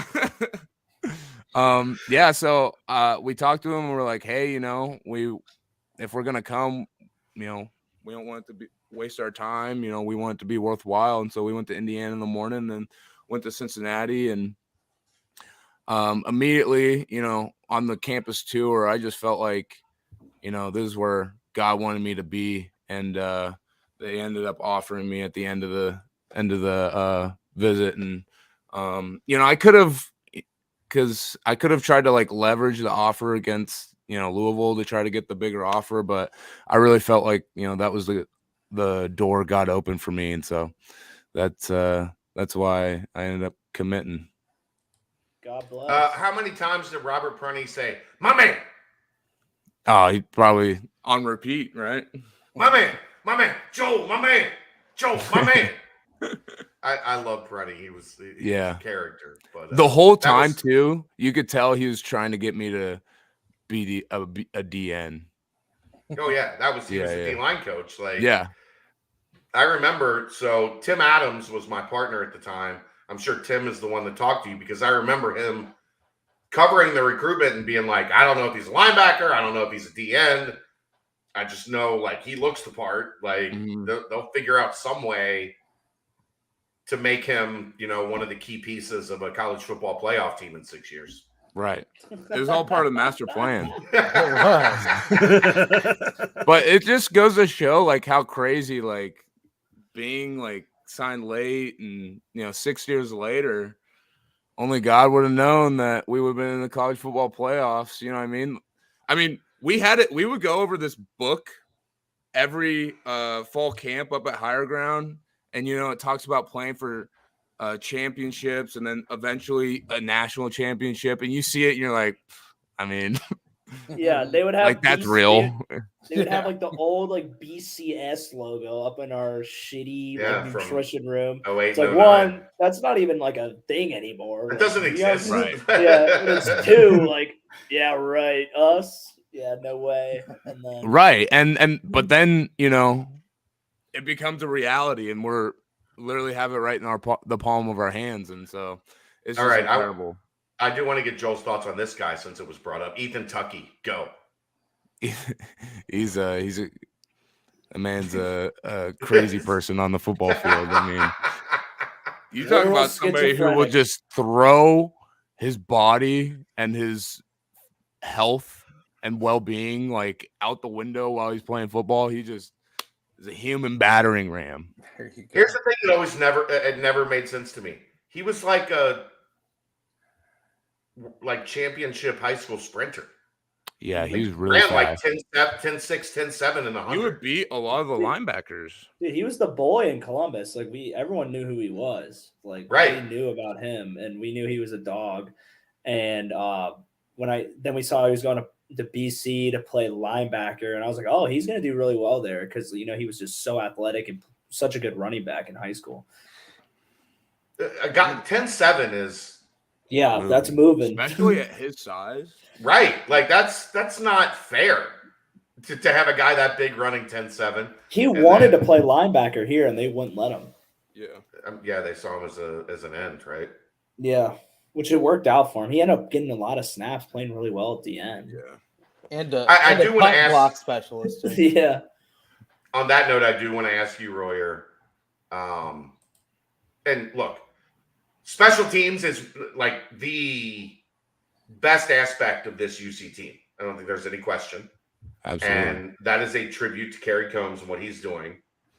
But you two guys, Notre Dame just blocked their 7th kick of the season last year. Do you watch, do you see that and you just go, yeah, that's Mace? Like, Yeah. they showed one of the clips, not this week, but the week before, Yeah, I where he saw was it. talking to a At special half. teams unit at half. Yeah. He was like, if they do this specifically, this Yeah. one Yeah. very specific thing, as Yeah. soon as you see it, we're going to go get it. Like, Yeah. I love Mace. Mace gave me Mhm. so much shit every time he saw me. If I charted a field goal wrong, or if I made one error on anything I reported from like spring football or from camp, Mace would find me that morning and be like, hey, you fucked that up. Just want to let you know. You got that wrong. Just as a way, like that's who Mace was. It was always but you can't be surprised that Notre Dame is like, Not at all. It's the one thing I've never heard before. Like UC didn't call it, Mace didn't call it punt return. It was punt block. Pump Yeah. block. It's a mentality, We're not going out there we're going out there to block, and with our pressure, it'll create a good opportunity for our returner on the back end, Yeah. The returning was secondary. Like, who gives a shit about the return? Well, no, Kind of not facetious. necessarily. I Because know, but I'm being facetious a little bit. Yeah. We're coming at that kick. Mm-hmm. Yeah, and that's Period. supposed to set. So, like what Joel's saying is that's going to draw a quick op, which is going to lead to either us getting the ball quicker back there with more space, or a terrible punt with a low hang. So it really is the way you should do it. Like That's how I think. Yeah. If you execute it right, if you're getting consistent pressure, like they are going to have a bad op, they're going to have a bad kick, and that is going to give our returner more space, or more space from a low kick, and then it's going to give us the opportunity to block it. So it kind of covers everything, and it forces their guys to stay in and block too. And it's just Coach Mason is like, one, he cares like so much. Like I'm telling you, like we would be at all times of the game, he'd come over to me when I had to lock in, rarely, and we'd be going over punt block like the whole game. Like they're doing this, let's do this. Like he has the whole unit we're going over back and forth. What are they doing? Let's do this. Let's scheme up this, adjustments just for freaking punt block, man. And he's coaching the snipers at the same time. He got you a block punt. That man is a fucking genius. I mean, yeah, it's a make-a-wish block. He managed to make that happen. There it is. Wow. I've been waiting for that one. Wow. And That was good. That was good. But he That's the name of this podcast, right? might be too offensive for the name of it. We're gonna have to dig it out. No, but we would have like literal meetings, like after morning meetings about special teams. Like he is like the truth, man. He is like every bit of, but everything he coaches, he's not doing anything super complex. It's like, let's just it's simple. Yeah, it's like getting your guys like blitzing on defense. Like, let's get either even and get one-on-ones, or let's overload to make guys make a decision. And like you're betting like one of these guys is gonna mess up and our guy's gonna win. And it's really not that complicated. I'm surprised a lot of coaches don't do it, but Mason takes his shit seriously and scouts and schemes up, and we rep it so much. We repped it all week. It was hats off to him. Even He stay deserves after it. He's practice sometimes. Yeah. Oh, through how we're doing things, you know. Coach Mason is legit, guys. He is a great coach, and I'm glad he's getting the spotlight and getting the attention he deserves it. Yeah, absolutely. Yeah. That's an indie boy right there. Yeah. But made it Denison football right there. I mean, that man literally he has like high school 17 college degrees. Oh yeah. Like I've never like he was a GA at like 5 different places and got a graduate's degree at all 5 of those places. Like I love Mace. Mace was the recruiting coordinator his first year at Cincinnati. Yeah. So we developed, and look, you guys can attest, my personality and Mace's personality are about as opposite ends of the spectrum as you can get. Yeah, but they go really well. But we weren't like I was really worried about having to work with Mace when I first met him, because I was like, this dude is not. Yeah, but this dude is not me at all. Like, yeah. Me and Pat get along because me and Pat get along. Yeah, that makes sense. Me and Mace didn't really make sense until we started to get to know each other and understand each other and realize like we're about the same thing. Everything's good. And that I could take it. I think that was Luke's the same way. They respect people that are like, you know, they can take the needling, the ribbing, give you some shit, you give them some shit. Like they were good as long as they knew you were in kind of the same place. I wish nothing but the best for Brian Mason. Like that's one of my favorite dudes, because he really, and somebody asked, could you see Mace as like a head coach? Yeah. You guys can answer this. Like, yes, I could see Mace as a head coach down the road. Yeah. I think he definitely has the talent for it. I just don't know if he'd ever want to like assume that role because he's so technical. I don't know if he'd ever want to like assume the role of like head man, because I think he just does so well and like role specific. Like, I don't know. Not that he couldn't do it. I think he could, but I think he'd be a great D coordinator. Yeah. Yeah. So I was all in on like when Free left. Like, let's see what Mace can do. Yeah. But, you know, Tressel and Luke go back a long way, and Tressel's done a great job. So I'm not like creating any controversy there. No, no, Fickle's coaching punting personally. Yeah, he punt. He coaches always punt, done right? that. He's always done that. Yeah. Which is awesome. I do love it. It's kind of an Ohio State thing, and kind of a whole college football thing right now is putting the most talented players on the field during special teams, because it's that important. So who knows? I think it'll only continue to go up from here. Mm-hmm. Do we have to get to like we're not going to get to basketball tonight? Are we going to get to basketball tonight? I mean, how do you not talk about basketball? Bearcat played good, 3-0. I mean, I guess we don't have to talk about Julius and Ollie. There's this guy named Isaiah Collier who was at a football game over the weekend. I think Joel, do you know who Isaiah Collier is? He's a big time recruit. He was there. He was there on the field before the game. Just the number 1 recruit in the country. And that is who the fan base is foaming at the mouth to hear more and more and more about. And I think the boards I don't know what else I have to add. Yeah, than what you said. than what we talked about last night? They're sitting down tomorrow night as a family and making a decision. Right. And he's going to announce on Wednesday. I don't know when on That's Wednesday. cool. It would be really cool if I knew when on Wednesday, because I have a high school football show to record Wednesday afternoon, and then I have a basketball game to go to Wednesday night. And if Isaiah Collier picks UC at any of those 2 points in time, I have to tell those two specific responsibilities to go fuck themselves because I got shit to do, right? Like the number one player in the country is making his decision. If that decision is Cincinnati, all other responsibilities are out the window. Joel and Ryan, can I throw out to them what happened over the weekend and kind of just hear what their points of view are do your thing. from an outside opinion? Okay, so get this. He's number one recruit. Obviously, a lot of tea leaves are heading to USC, but he has been adamant that he hasn't made a decision at all leading up to this point. And all of a sudden, right. So and then all of a sudden, out of nowhere, his high school team scrimmages Sycamore High School in Cincinnati on Saturday. He was in town, and then all of a sudden he is on the field at Nippon Night on Friday night with Wes Miller and the coaching staff for the final visit leading up to his Tuesday decision and Wednesday announcement. On Saturday at the scrimmage, Michigan assistants showed up as they're one of the 4 teams still apparently in the mix, along with UCLA, and Cincinnati's coaches were there as well.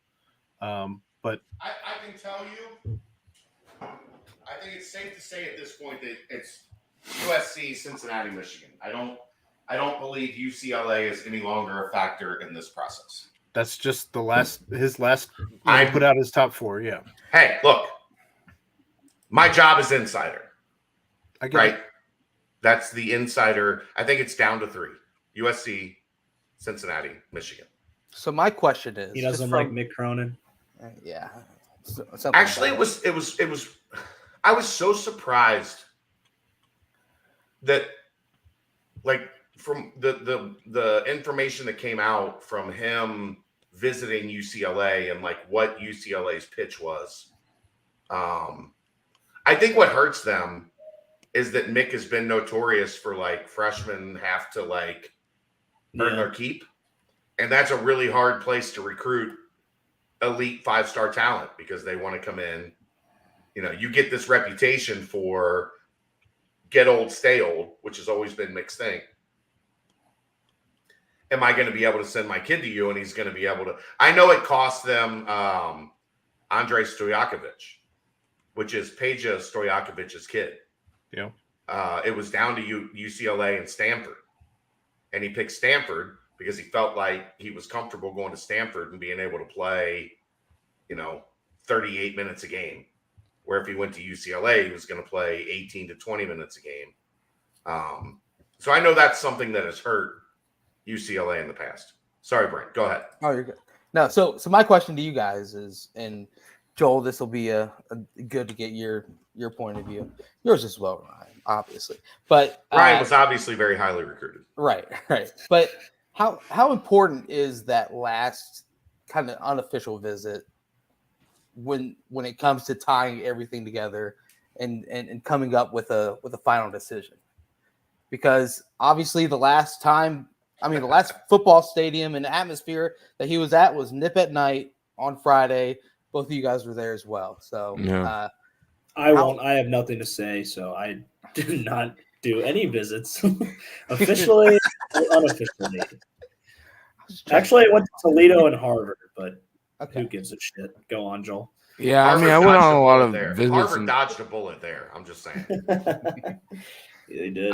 I think, going to a game like we had on Friday, how do you match that, especially with, these other schools? Michigan, theirs too, but just seeing like the energy and, you got to think, if it's like that for football, it's got to be like that for basketball too, and kind of wanting to create some of that. So, yeah, I think it's a huge deal that he was able to be there before his final decision. Well, I think it means something he went, because like if he didn't give a Mhm. shit and if he wasn't really considering like I'm not going to waste my time going to a football game. I'm just going to Yeah. go do my thing. I would compare USC to like a UCLA crowd, and so I mean, you played at UCLA, Joel, like as did you, Ryan. I mean, what was the crowd there like compared to terrible. a Nippert? It's awful. It's no, I'm not going to hate on the West Coast. Joel's from there, but West Coast is just nowhere near like care, like passion, anything for sports that as it is in the Midwest. I mean, any sport, football, But that basketball. sunset at the Rose Bowl, Ryan. Come on, man. Listen, They couldn't give a shit about their football team. Listen, LA sucks. Like I've been to games like UW, it gets loud there. Like Oregon, it gets loud there. You know what I mean? Like there's some good like schools that in the Pac-12 that like are good atmospheres. I think it's probably hit or miss for UW because they haven't been, very consistent, but they've been playing a little bit better. But I mean, I've been to UCLA. UCLA, it felt like a high school game. You have somebody, I don't know if it was like that when we were playing because I wasn't really paying attention, but you literally have somebody there sitting with a mic, like an older gentleman in like a vest, a UCLA vest, sweater vest, and is like, all right, Bruins, get ready to cheer. 3, 2, 1. Go Bruins! Like it's so weird, you know what I mean? And USC, I mean, they're got Lincoln Riley now. Yeah, well, I don't know what it's like now, but they're used to winning. And when I went there, they weren't winning, and so it's like you just have like this arrogant people. Yeah, you got these arrogant people that are used to the winning, and it's not necessarily like that anymore. So they're like. Look what happened to Stanford, man. Do you see Stanford's crowds lately? Just abysmal. I know they're having some tough couple years, but the tree got suspended at Stanford. That's what? Like the Bearcat getting arrested for throwing snowballs, right? He said something like Stanford has no fun or something like that. He had a sign, yeah. And the tree has been indefinitely suspended. Do you know this guy, Royer? Daniel? I don't. Royer officially visited a fan last night. You retired. The fan is retired, right? Never retired. I was thrown into a fan 2 weekends ago unwillingly by some of the old football guys. So damn it, unwillingly, huh? I was involved. Damn it was after LSU won. They're like, everyone just like got all amped up. They're like, Roy, what's the fan? Pick me up off the couch and put my head in the fan. Were Ty Sponseller and Bolden involved? No, they were not. How was Bolden not involved? I don't believe you. He wasn't a goddamn there. lie, Royer. He wasn't there. Was Danco Joe recording the whole thing? Too? I hope. Reagan, hi Reagan. Do you think Paige is whispering in Collier's ear? Of course, Paige is whispering in Collier's ear. Arrington Page is Arrington Page because of Isaiah Collier. Did he officially sign? He wants. Yeah, he signed. Yeah, he signed. He did officially sign. Okay. Yeah. Of course, he wants Collier to play with him. I don't know that he's going to be on the floor in the year that Collier's at USC, but yeah, he wants Collier to go to school where he goes because Isaiah Collier makes him a much better player. Do you think he's one and done? Collier? Yeah. He's the number one player in the country, Ryan. Yeah. So do you think he's going to play 1 year and go to the league? Yes. Yes.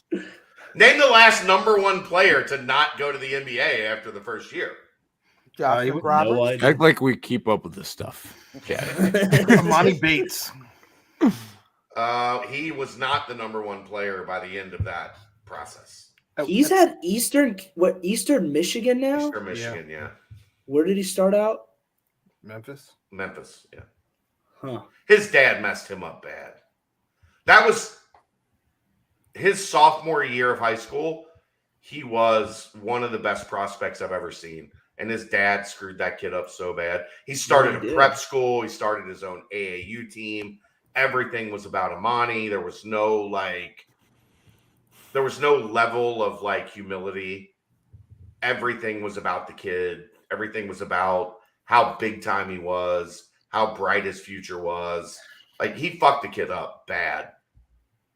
And then they sent him to the wrong place at Memphis, where, I won't get into that side of it. Chad, I know who the answer is, the last number one guy. Well, I'm looking it up right now, but it's got to be Harrison Barnes, right? How many years did Barnes stay at North Carolina? 2 years. Okay, yeah. Barnes was also a guy I saw get punked at the best AAU event I ever attended. What happened? There were like 5 or 6 guys. It was like all the top 10 guys were there, and Harrison Barnes was the number one guy, and all those other guys were coming for that spot. And every game, like, it was Will Barton, who's still in the league, Josh Selby, Austin Rivers, Brandon Knight. It was the most amazing AAU event I've ever seen. And Barnes was clearly not the alpha at that event. Imagine this, Royer. So it was 4 courts all next to each other. They had the quarterfinals, which is, 4 games, 8 teams, the top 8 teams in the event. It was the Nike Memorial Day Classic. This is right before, I think the year before they started the EYBL, which is Nike's AAU circuit. All 4 games went down to the wire. All 4 games ended regulation within like 90 seconds of each other.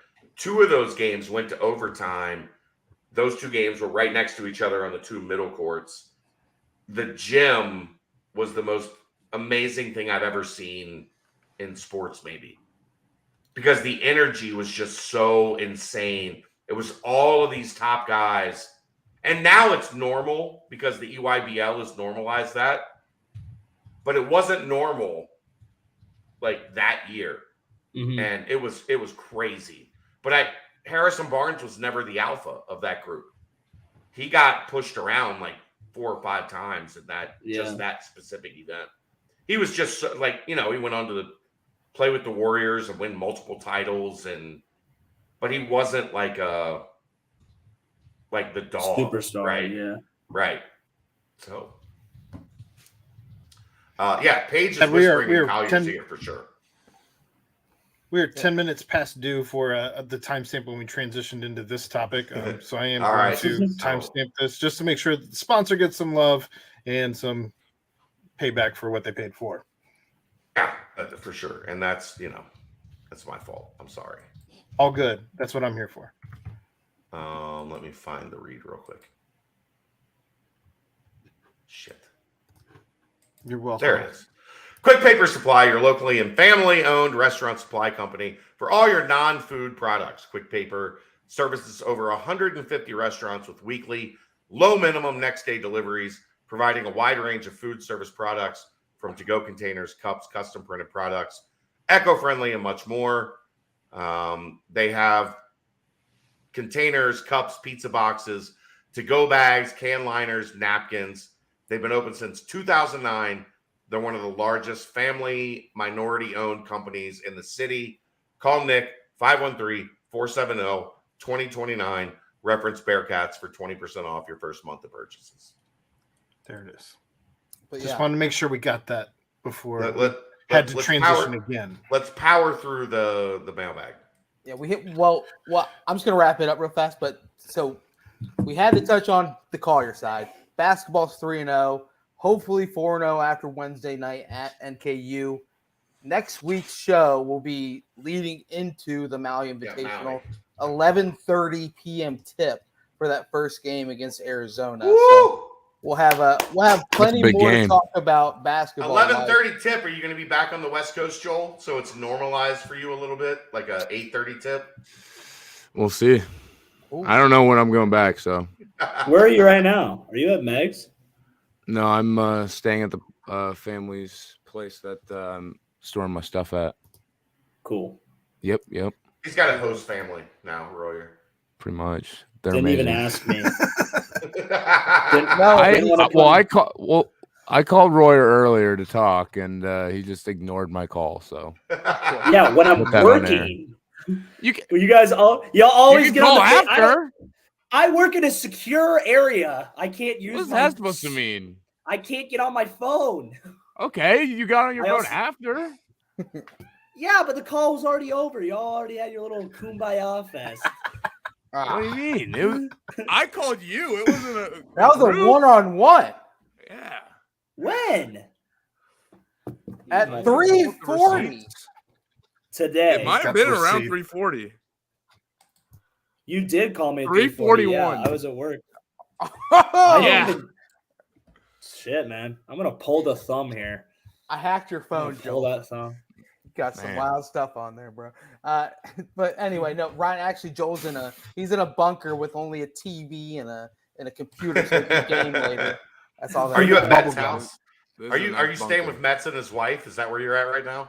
I wish that'd be an. I mean, hey, Mets runs a tight ship. That's for sure. He'd probably get on me about leaving dishes in the sink. Well, Joel, speaking of please. Mets, Joel, you can't leave the dishes in the sink. Mets has I will Mets has break dish redemption. overhead. Mets has redemption this weekend, though. That'll be fun to watch there. Little run all over the Owls, hopefully. So, yeah. So we'll talk. I was breaking some film down of them today. Of Metz? No, of you're Temple. insane. Temple. I gotta You be are a trained. Working the psychopath. mind, man. All right, I gotta be give us- keeping the mind Give us your sharp. spark notes. They scored 90 points over the last 2 weeks. Temple. Yeah. I saw. How many points did UCF put on them? 43. No. Oh, their defense is trash. 70 something. 70. Yeah, that was the Oh. John Rice Plumlee 70 game. I was thinking Houston last week. Yeah. 70. 70. That's basketball numbers. I mean, 750 yards that game. I just want UC to crack 30 again. It's been a minute. Let's score 30 again. I'm not trying to get to 70, but let's score 30 again. It's been a minute. You're right. You're right. 750 yards. We have to exercise the demons at Lincoln Financial. Temple's a get right Absolutely. game. The Ty Spawn game. All right, Joel, this is the portion of the show where we do the mailbag. There are listener questions that we run through. We got the football bag, the basketball bag, and then the miscellaneous bag where I'm ready for rapid fire tonight. I've got quick answers for all of rapid fire tonight. oh, this is the rapid fire thing? No, There is one later. Yeah, it's coming. we'll see. Chad never rapid fires. No, I'm rapid firing tonight. I've got easy answers. The football portion of the mailbag. Here we go. Are you surprised with the lack of turnovers created on the defense during conference play? Only 5 in 6 conference games. Yes. Yes. Yes. Yep. Yeah. I mean, that is something that for a defense that lives on havoc, sacks, tackle for loss, turnovers, like that's how you guys have kind of prided yourself. But I will say the havoc has dropped a little considerably over the last couple weeks. Because Ivan's been spying. Because we haven't seen the like yards per play spike exponentially. The problem has been teams have been running 85, 90 plays. Like that's the problem. Yep. Anything more to add on that, Ryan? Or are we moving on? No, we're good. All right, very good. Is there any way Ohio State ever schedules a football game against the Bearcats going forward? I feel like in the eyes of Columbus's decision makers, UC is too big and good to be one of their cupcake MAC level tune-up opponents and not big enough to be one of their marquee non-conference opponents like Notre Dame was this year. Am I off on my thinking? You're not off in that right now there's no way Ohio State is interested in scheduling Cincinnati. That's an all-loss proposition for Yeah. Ohio State. We got rid of all of our pay to win games where we went in and got paid and beat the shit out of you. So I don't think teams want to do that anymore. Well, Cincinnati's in a better position now, too, where they don't have to take a one team. Like, you don't play Ohio State without getting a home and home, right? Yeah. Or anybody for that matter. You want a home and home. You don't want to take a 2-1. Here's what I'll say. Go ahead, Joel. Go ahead. Well, aren't we already on like a cycle? I know it's like a 4 or 6 or an 8-year cycle where we play them. No. No? They've been in that cycle. That cycle, there's no. Is it over? There's no scheduled games with Ohio State in the future. Okay. What was that cycle like? It was previous, and then it ended with the last time we played them, or Yeah. Okay, that makes sense. I thought that was already put in place. So in my mind, I was like, if that's already put in place, why would you go out of your way to schedule a game when there's already like something eventually lined up, and you got a hot Cincinnati? So right now, Cincinnati is not a top 10 program. They are building towards that. Like, if we're being realistic, that's just the reality. If Cincinnati puts themselves in a place where they become Ohio's Clemson, then Ohio State will be pressured to schedule them and play at Nippert and like whatever. But until that really happens, and meaning like Cincinnati makes a championship game, Cincinnati wins a championship, then Ohio State won't be able to like duck the smoke, if you know what I'm saying. Yeah. Right now, Ohio State, why would anybody, if you're the Ohio State AD and you schedule Cincinnati right now, you should be fired. There's no way you give them that like gratification, that ability to like, you know, justify their spot as, because what's the number one way Cincinnati like justifies themselves as a top 10 program outside of like winning a championship? It's beating Ohio State. Yeah, it's not the same as playing Oregon, where Oregon came in here. You're not fighting. I'm not necessarily fighting for the same, the same recruits. If Cincinnati beats Ohio State, how much of a boost would that be to recruits in the state of Ohio? My God. Yeah. Right. I would call the Ohio State AD an idiot if he scheduled Cincinnati right now. Well, especially a 1-to-1. Gene Smith. You know what I mean? Right. That I think especially back-to-back years, that's worst case scenario for them. If anything, like a one-off at their place. But that's not happening anymore with the Big 12 stuff, right? Yeah. Like you're not, Cincinnati's no longer a bye game. Mm-hmm. Yeah. So I hear you. Now we'll play Army in 2031. How about that? Woo! I don't want any of the Triple option teams. military schools. Get them out of here. Has anyone besides JQ burnt their red shirt year? I'd have to go back and look. I don't think so. I guess it kind of depends on if you look at, was it a COVID year, the first year? No. Freshmen don't have a COVID year, Aaron. Well, I mean, I'm thinking of. They're talking about freshmen. I'm thinking last year's freshmen that. They're talking about they this didn't. year's Yeah, freshmen. I guess they didn't. Last year's freshmen. They didn't have a COVID. 2020 freshmen got a COVID. The rest don't. I think it's just JQ at this point, but I'd have to go back. Do you guys think that was necessary? What? I mean, I'm trying to think about. Yeah, I do. Yeah, you thought it was a good choice. Yeah, like I go back to like when Kobe and Defo burned their redshirt year. It probably did help him. You're right. And it's like, let's hope he blows up and then he just leaves, early. The problem, and it's not a problem. They put JQ in a position to win that boundary spot. And Shep elevated, right? Mm-hmm. Like there was a belief JQ was going to be able to come in and do what Sauce did as a freshman. Mm-hmm. But Shep, he's balled out. Has balled out. He's been the best defense. In my eyes, Shep has been the best defensive back on this team. Yeah. You and I had that conversation the other day off air, Chad. Yeah. And that's on Shep because Shep had the one true spot where there was like, this kid is next in line. What I think is going to be fascinating, Shep has a COVID year, so he could stay.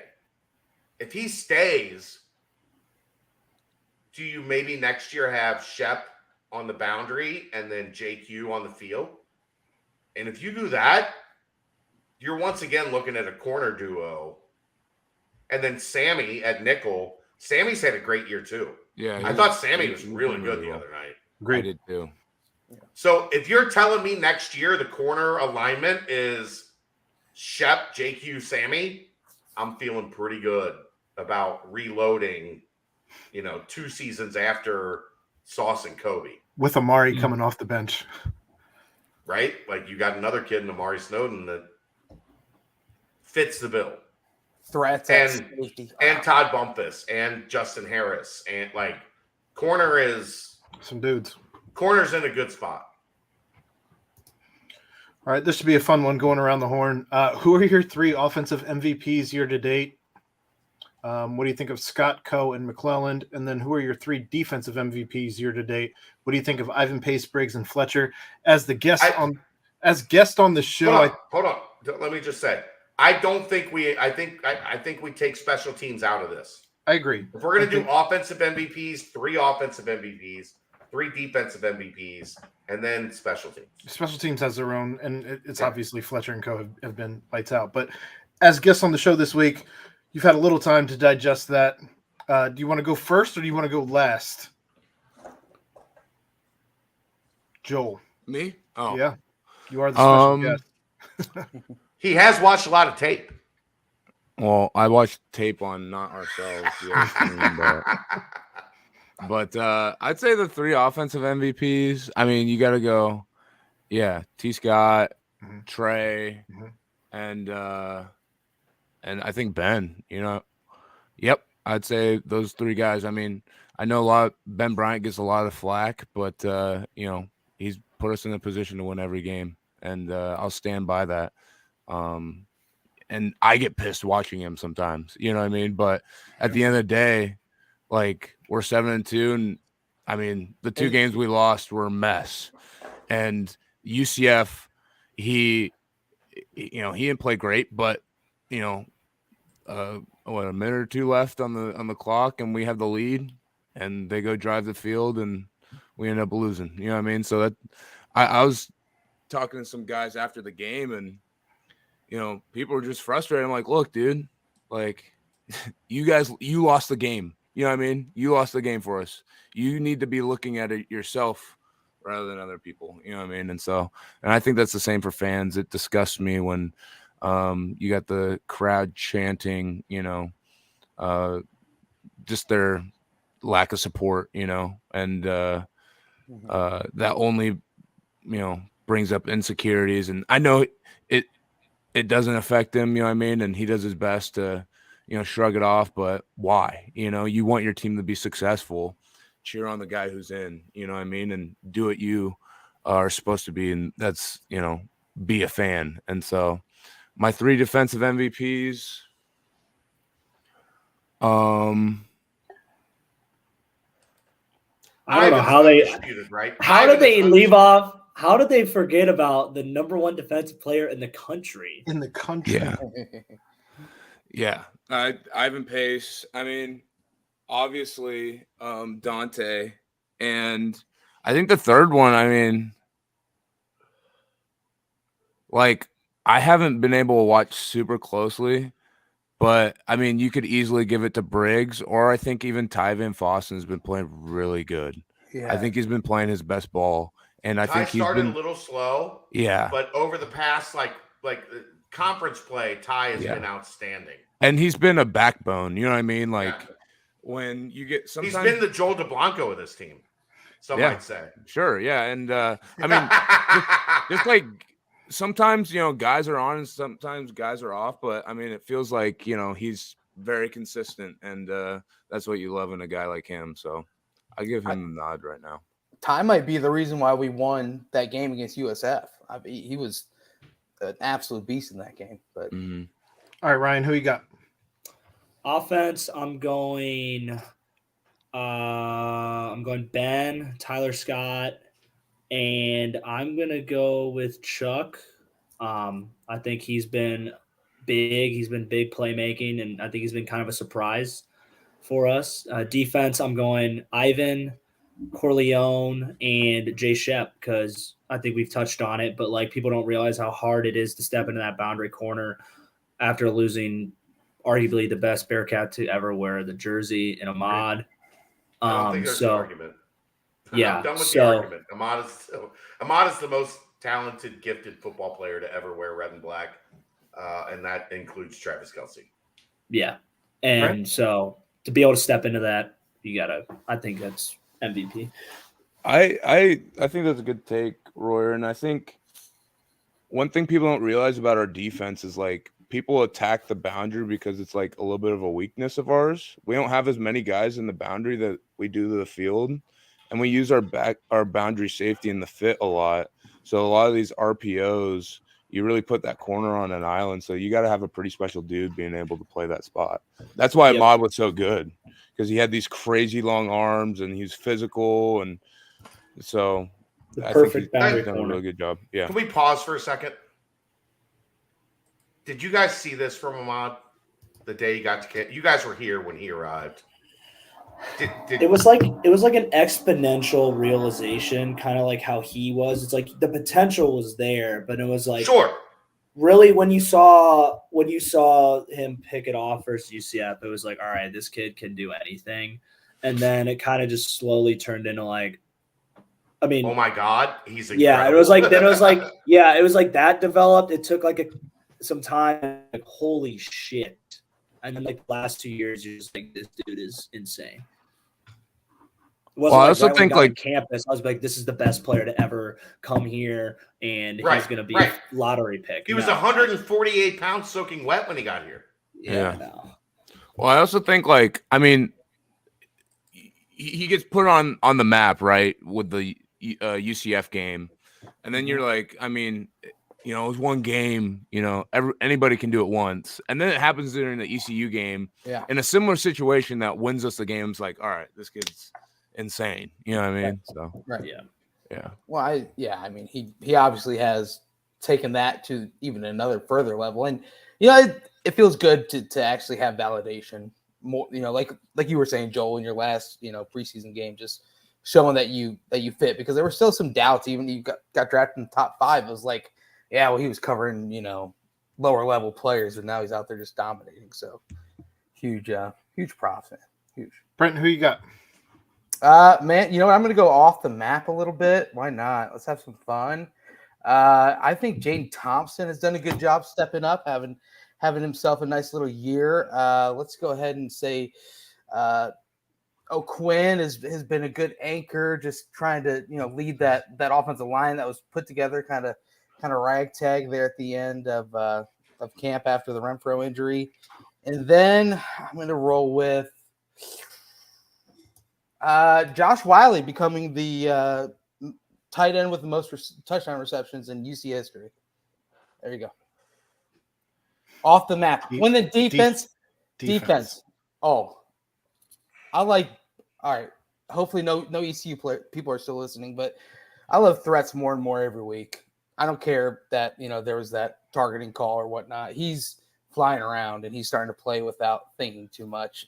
He's not necessarily an MVP, but, you know, I think next year, threats and Armorion, as long as they don't kill anybody, that's going to be like that's going to be as deadly a safety combo as you can ask for. Oh, those two are aggressive on the back end of the defense. I'll go Sammy Anderson as well.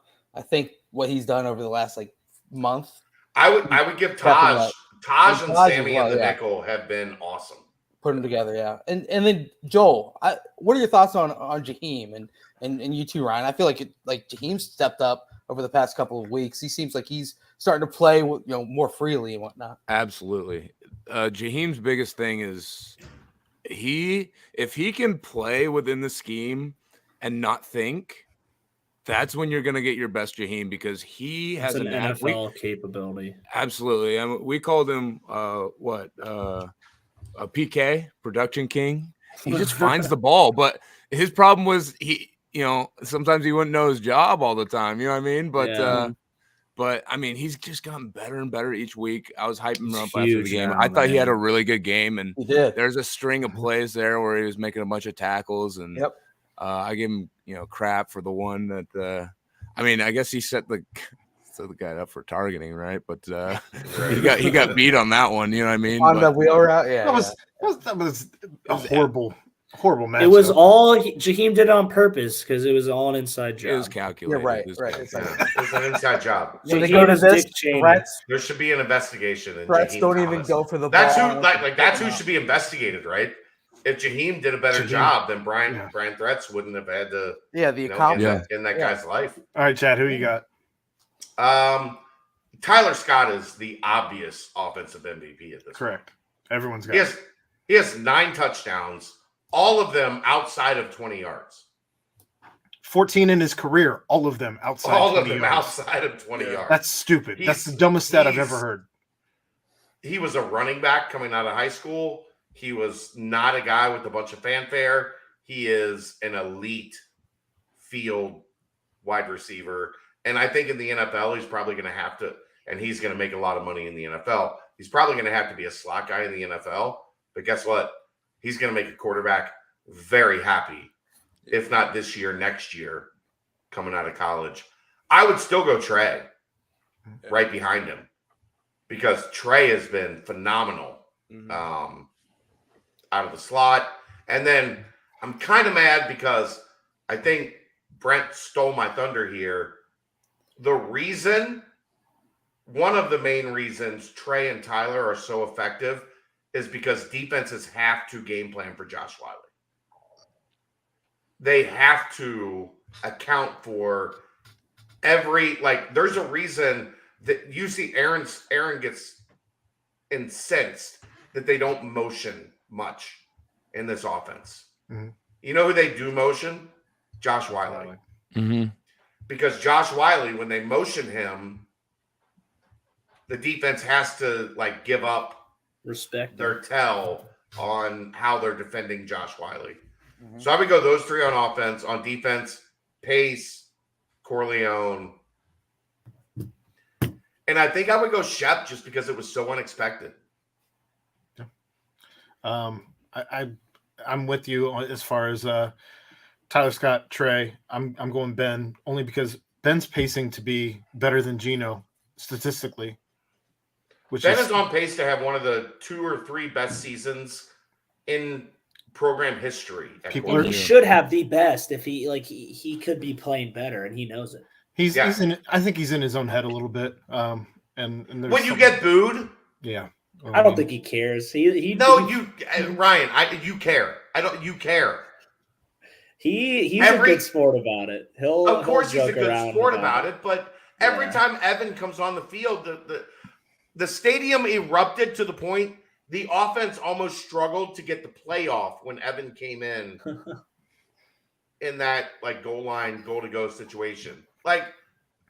It's going to affect you, no matter what. It's going to affect you.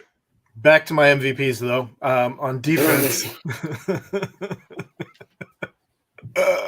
On defense, I have Ivan Pace, Corleone, and also Jay Shep because, like I said,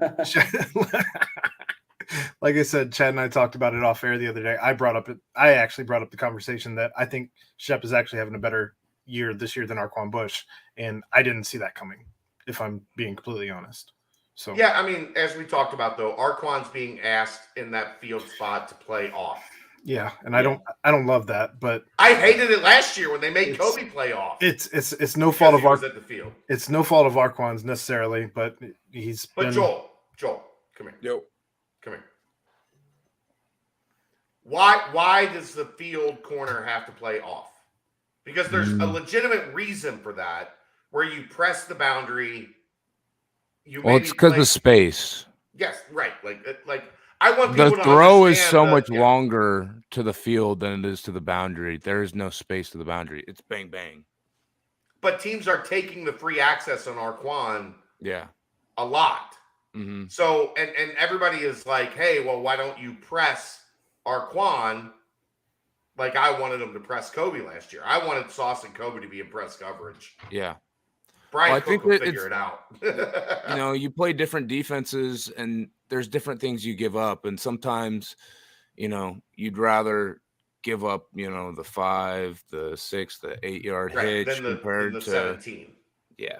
So than the 7 points. And so, I think you can play cover 2 and take that away. You know what I'm saying? There's different change ups that you catch them with their pants down and you get a big pick like Kobe did. What was it against Memphis or Yeah, the Pick six. the pick six he had, you know what I mean? And UCF, I think.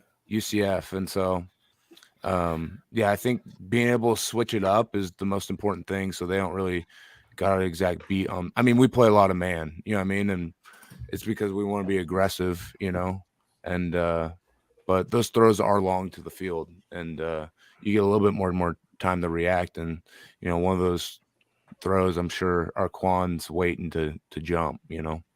You bring up Kobe, and before we get to the next question, how much fun was it out in Seattle playing with Kobe out there?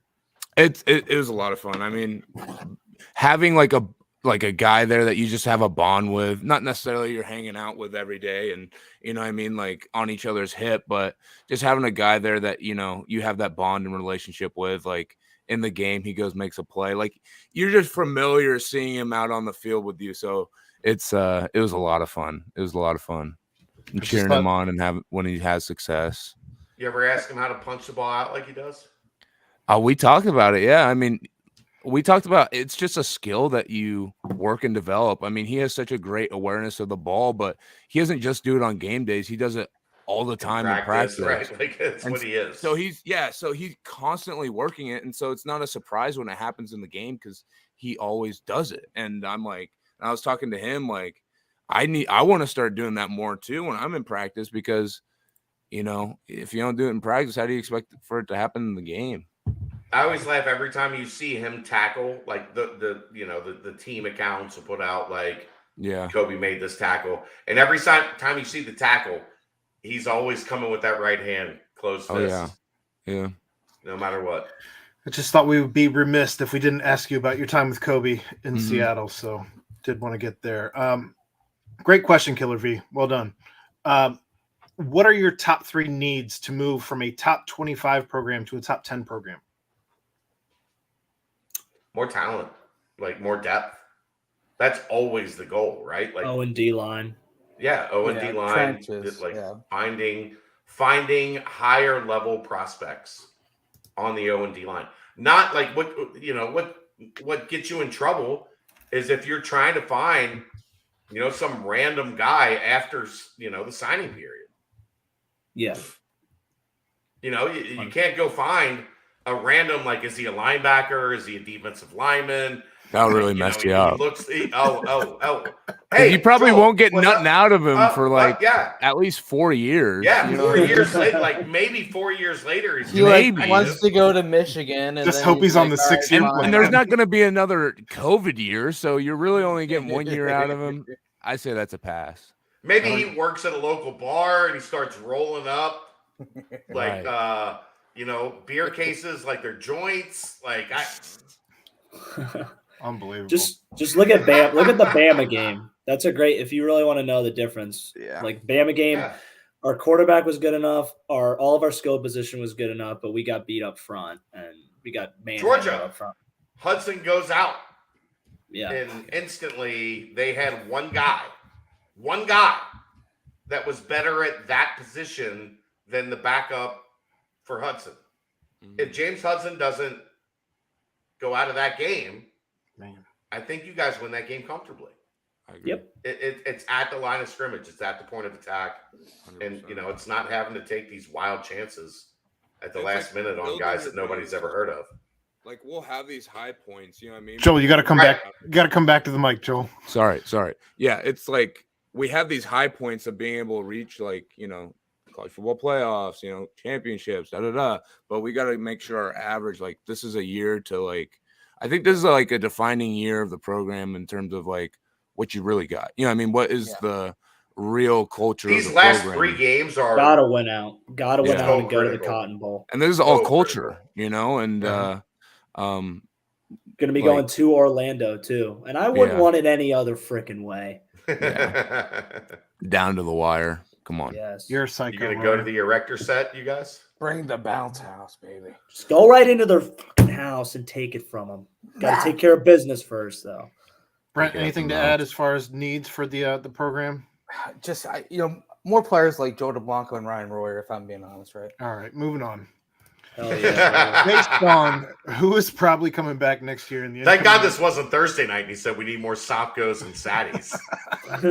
based on who is You do. probably coming back next year in the incoming recruiting class, what positions will likely be a priority in the transfer portal during the upcoming offseason? Offensive line, pass rusher, the stuff that we just talked about. I say everyone. I don't think there should be a position off the board, truthfully. Well, you don't want to use one irresponsibly, I guess is the right way to put it. I get it, but at the same time, like, you're going into the Big 12, bring in the best you can at any position. If they're the right fit, yes.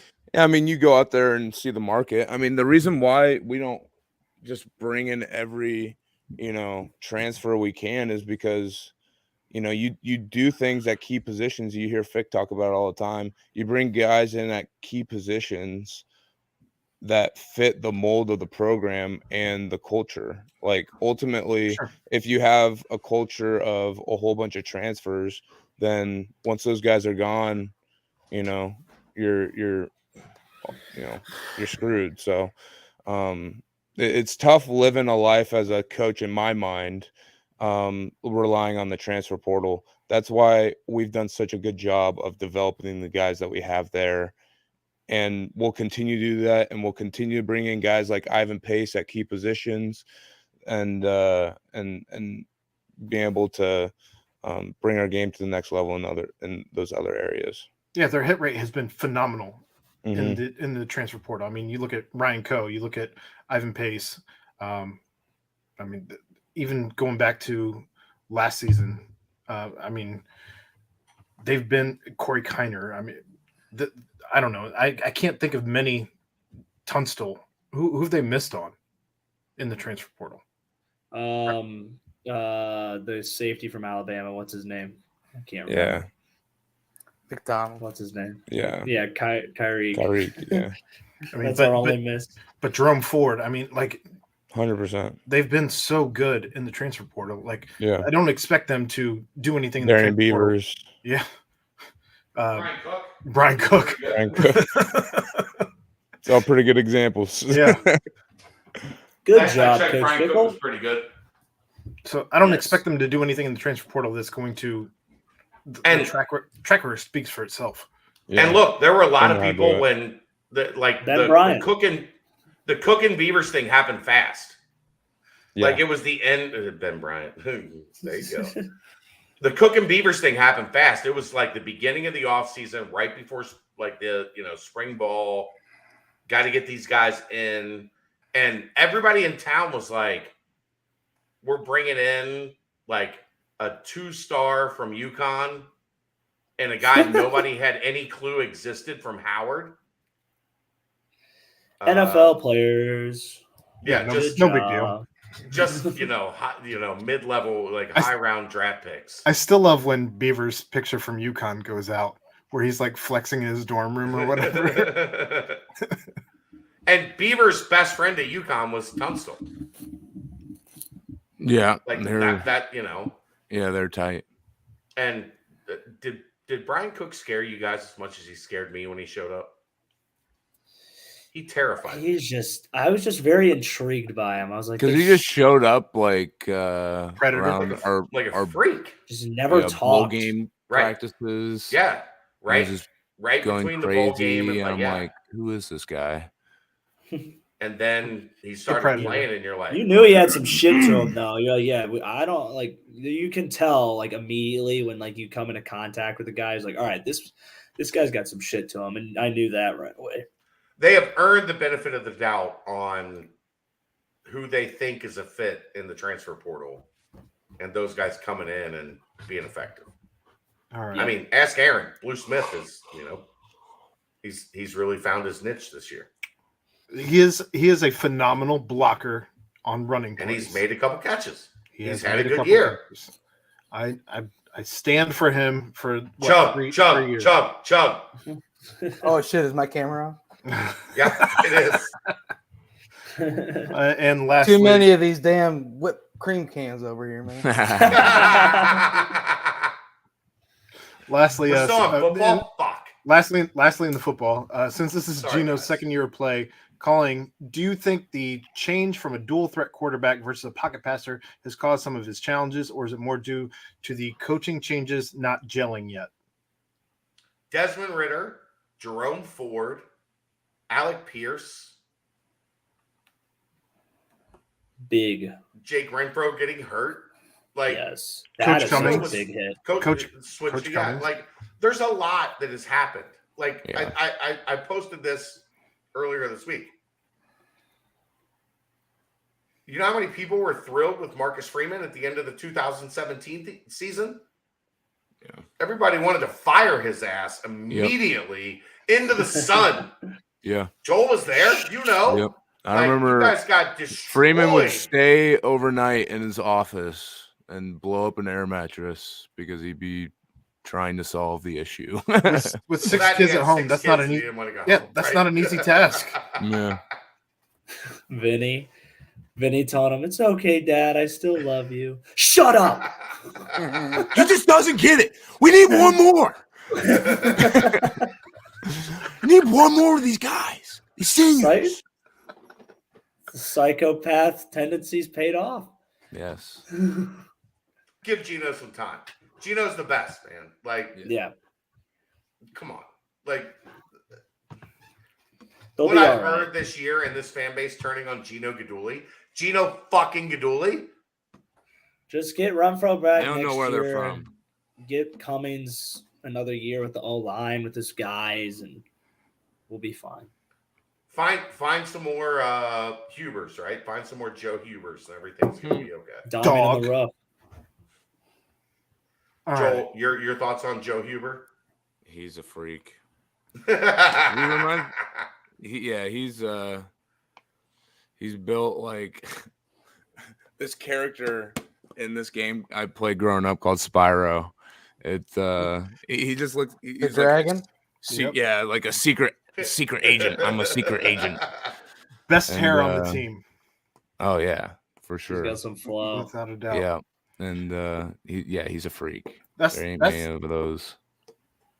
that's the football portion of the mailbag. Moving into the basketball portion of the mailbag, where Woo! maybe we don't get so deep, but hopefully Ryan's done his homework. Yes. Is the combination of Hensley and Odie an adequate substitute for JN3, or possibly better given that's John Newman, by the way, or possibly better given 10 fouls and versatility? There's no adequate substitute for John Newman. He's one of the best perimeter defenders in the country. So this team will not be as good as it can be However, until John Newman is back. Hensley and Odie have been They, at least Odie, especially in this last game, Hensley, especially in this last game, yes, they're figuring some shit out. we'll have that conversation during and after Maui as to how Fair. much this team misses John Newman. Will he be back He- for he- Maui? No, Pain. he's probably not going to be back for Christmas. I don't know if he'll be back to drop the ball at New Year's. Is it going to be back for conference play? Hopefully, he'll be back this year, from what I know. All right. Will he be back soon? I don't believe so. I know that everyone is on edge thinking about Wednesday's big announcement. What are the celebration rituals when we land this big fish? I don't know. Do we have to do a 12-hour? Like we're live for as long as I cannot do it. I didn't ask you. The game's at NKU. There's a place called Skyline Tavern. I'll open up a tab. Woo! Yeah. I'll have Water. Unlimited water. I'll be Joel's on. just like, give me all the boxes. I'll roll them up. I'll be on. Hey, you guys want me to show you how to handle the trash consumption here? Let me roll these things up for you. Does anyone know where the whipped cream is?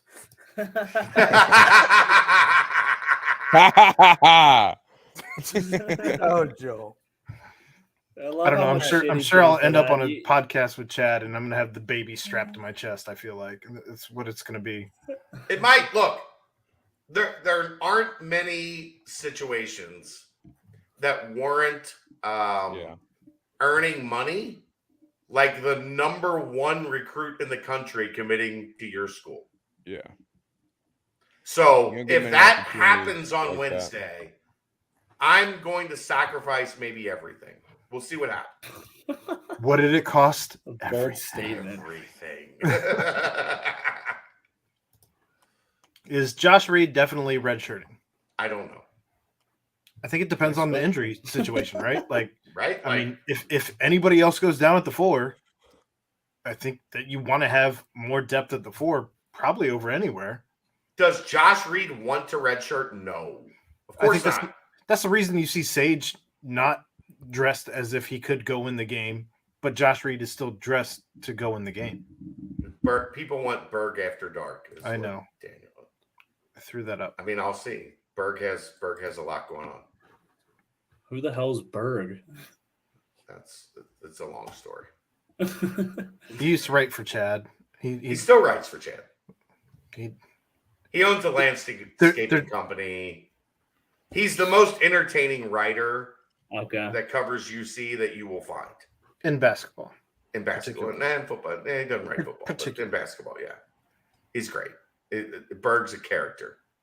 At some point in time, I'll get you in a podcast with Berg, and you'll be like, who the fuck is this guy? You know, Ryan, we do things a little different. Like, I like weird brains. I don't like, we have Justin on every once in a while, but Justin's too pretty for this. We lost Joel. All right.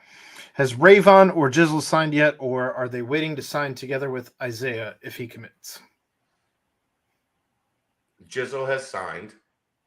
Rayvon will have his signing ceremony when he comes back to Cincinnati for Thanksgiving. Wednesday They have nothing to do with Isaiah. Wednesday is the deadline. Yeah. Just saying. Yeah. How does the Kalu we have seen so far this season differ than what you have seen or expected? Is it as simple as confidence? I do think it's as simple as confidence. I think offensively, he's an offensive-minded guy. I think he is still trying to find his place offensively. And once that happens, I think he'll be all right. It hasn't happened yet. He's looked uncomfortable. I think he's still trying to figure out his role on this. Yeah. On and this that's team. when you look uncomfortable, right? Like when you're trying to figure out your role, you look uncomfortable. Brent, anything? I think in college sports, confidence is a very underrated aspect. So, yeah, if he's confident, then it's only going to help. All right, so can you all hit the big Vic flex for us? I think his biggest flex is the behind-the-back pass. So yeah, that was nasty. But this is what they all did when he did the behind-the-back. Is that like the show of the basketball team? I think it's the show of it's this of the basketball team. Except for Skillings jumping around on one foot. Did you guys follow Vic on Twitter at all, or did you guys have any interaction? I didn't know he had a Twitter. With Vic Locken back in the day. I didn't know he had a Twitter. No. Just a 7-foot Russian walking around. I thought Ryan was getting ready to say something. He was yawning. No, sorry. All right. That was the basketball portion of the mailbag. Moving on to the Banks portion of the mailbag. Oh. Rapid fire. Best Pringles flavor. Cheese. Cheeseums. Cheese. Joel? Sour cream and onion. Best Pringles flavor. Pringles flavor. Original. Sour cream and onion. Man, don't drink original Outback. water. Ribs. Yeah. Ribs. Hey, are we talking about beef ribs or pork ribs? It just says ribs. That's brisket or ribs. I go beef ribs over brisket. I go Montgomery in. Give me all that. GE's taking us there on Wednesday. I'm ready. Texas Roadhouse. Yeah, Texas Roadhouse over Outback 1,000%. No way. Burnt Are you ends. serious? Yes. Are you kidding me? Outback's Head serious. toes down, Outback. Can I ask these questions before we're all just answering everything? Jesus. I didn't even get to give my brisket a ribs take. I also go Montgomery in. Thank you. Brent, did you answer this one? I just came back from Texas. So...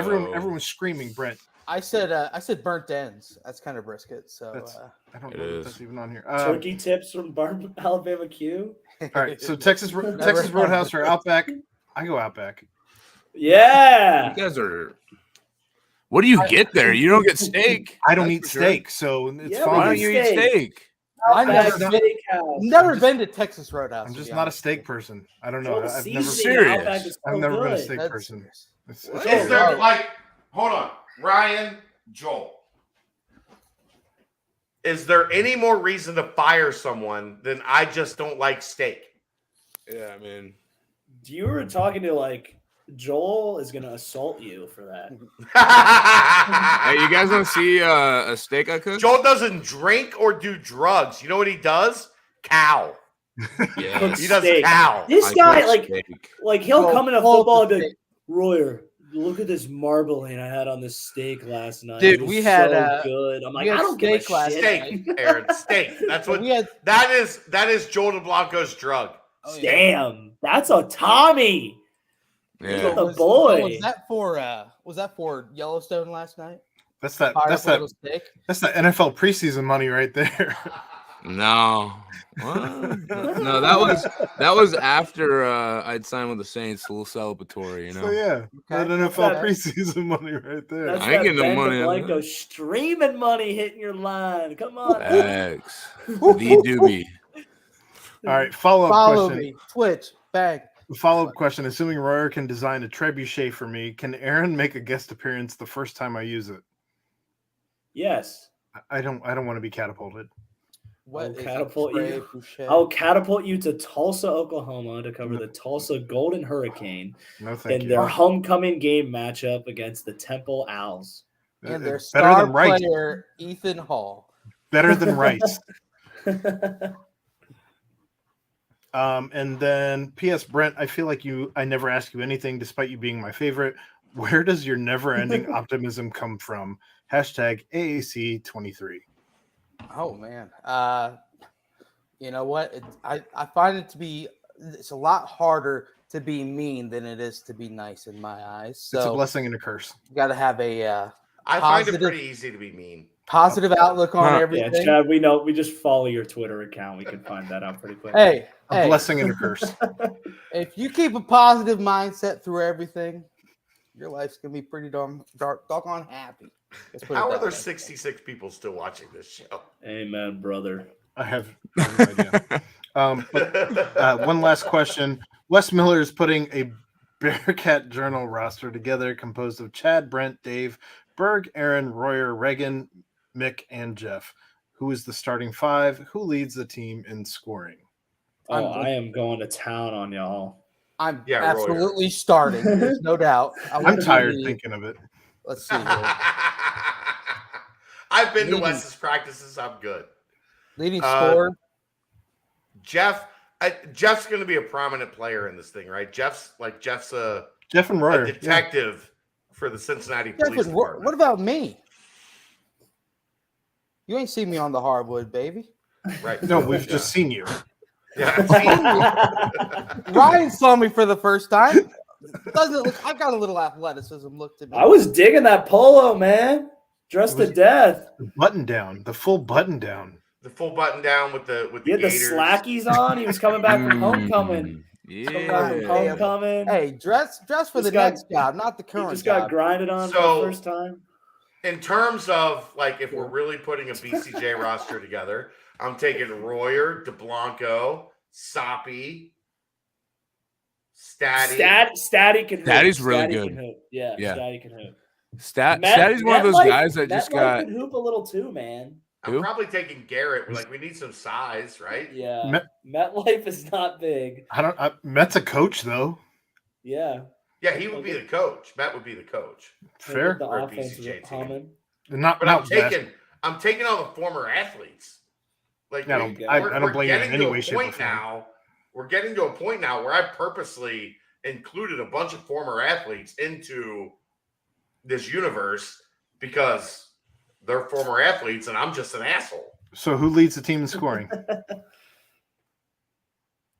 statty out of those. I agree. Soppy's not a basketball guy. He can mess around a little bit. Yeah. Statty really be hooping though. Like if there's pickup games He was there. in the rec, He was there. All right, I'll go time. Statty. Or then. down in the practice I'll go gym. Statty then. Jeff said, Jeff from the rafters. I'm 100% starting. Brent could spell Royer back up. All right, I'm off the team. That's the mailbag. All right, get us out of here, Brett. Jesus, Hey. 2 hours and 40 minutes. Joel's never coming back. Joel's never coming back. I'll be honest, I didn't realize. I thought it'd be like an hour or something, but it's been fun. It's been fun for sure. I really enjoyed But this. we ruined the game. We kind of ruined the game, didn't we? No, What the game game? goes late. You guys playing Call of Duty. The game. Yeah, I don't know if the game. I'm gonna go wash my ass and then maybe. Yeah, I gotta wash mine too. It's been a long day. Get us out of here, Brent. Well, so everyone can go do the ash washing. Close this one no out. washcloth, just his hand. Just a bar of soap. Just a All bar of right. soap use and a ham. washcloths, man. No rags. Okay.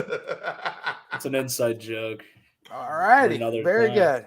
We'll have to talk about that on the outside sometime. But anyway, big thanks, of course, as always, to Danco Transmission. Huge thank you to Joel DeBlanco hopping on, giving you know, guys, 2 hours and 40 minutes ago, this was a surprise to Ryan Royer. I don't know if you forgot about that, but Hot surprise.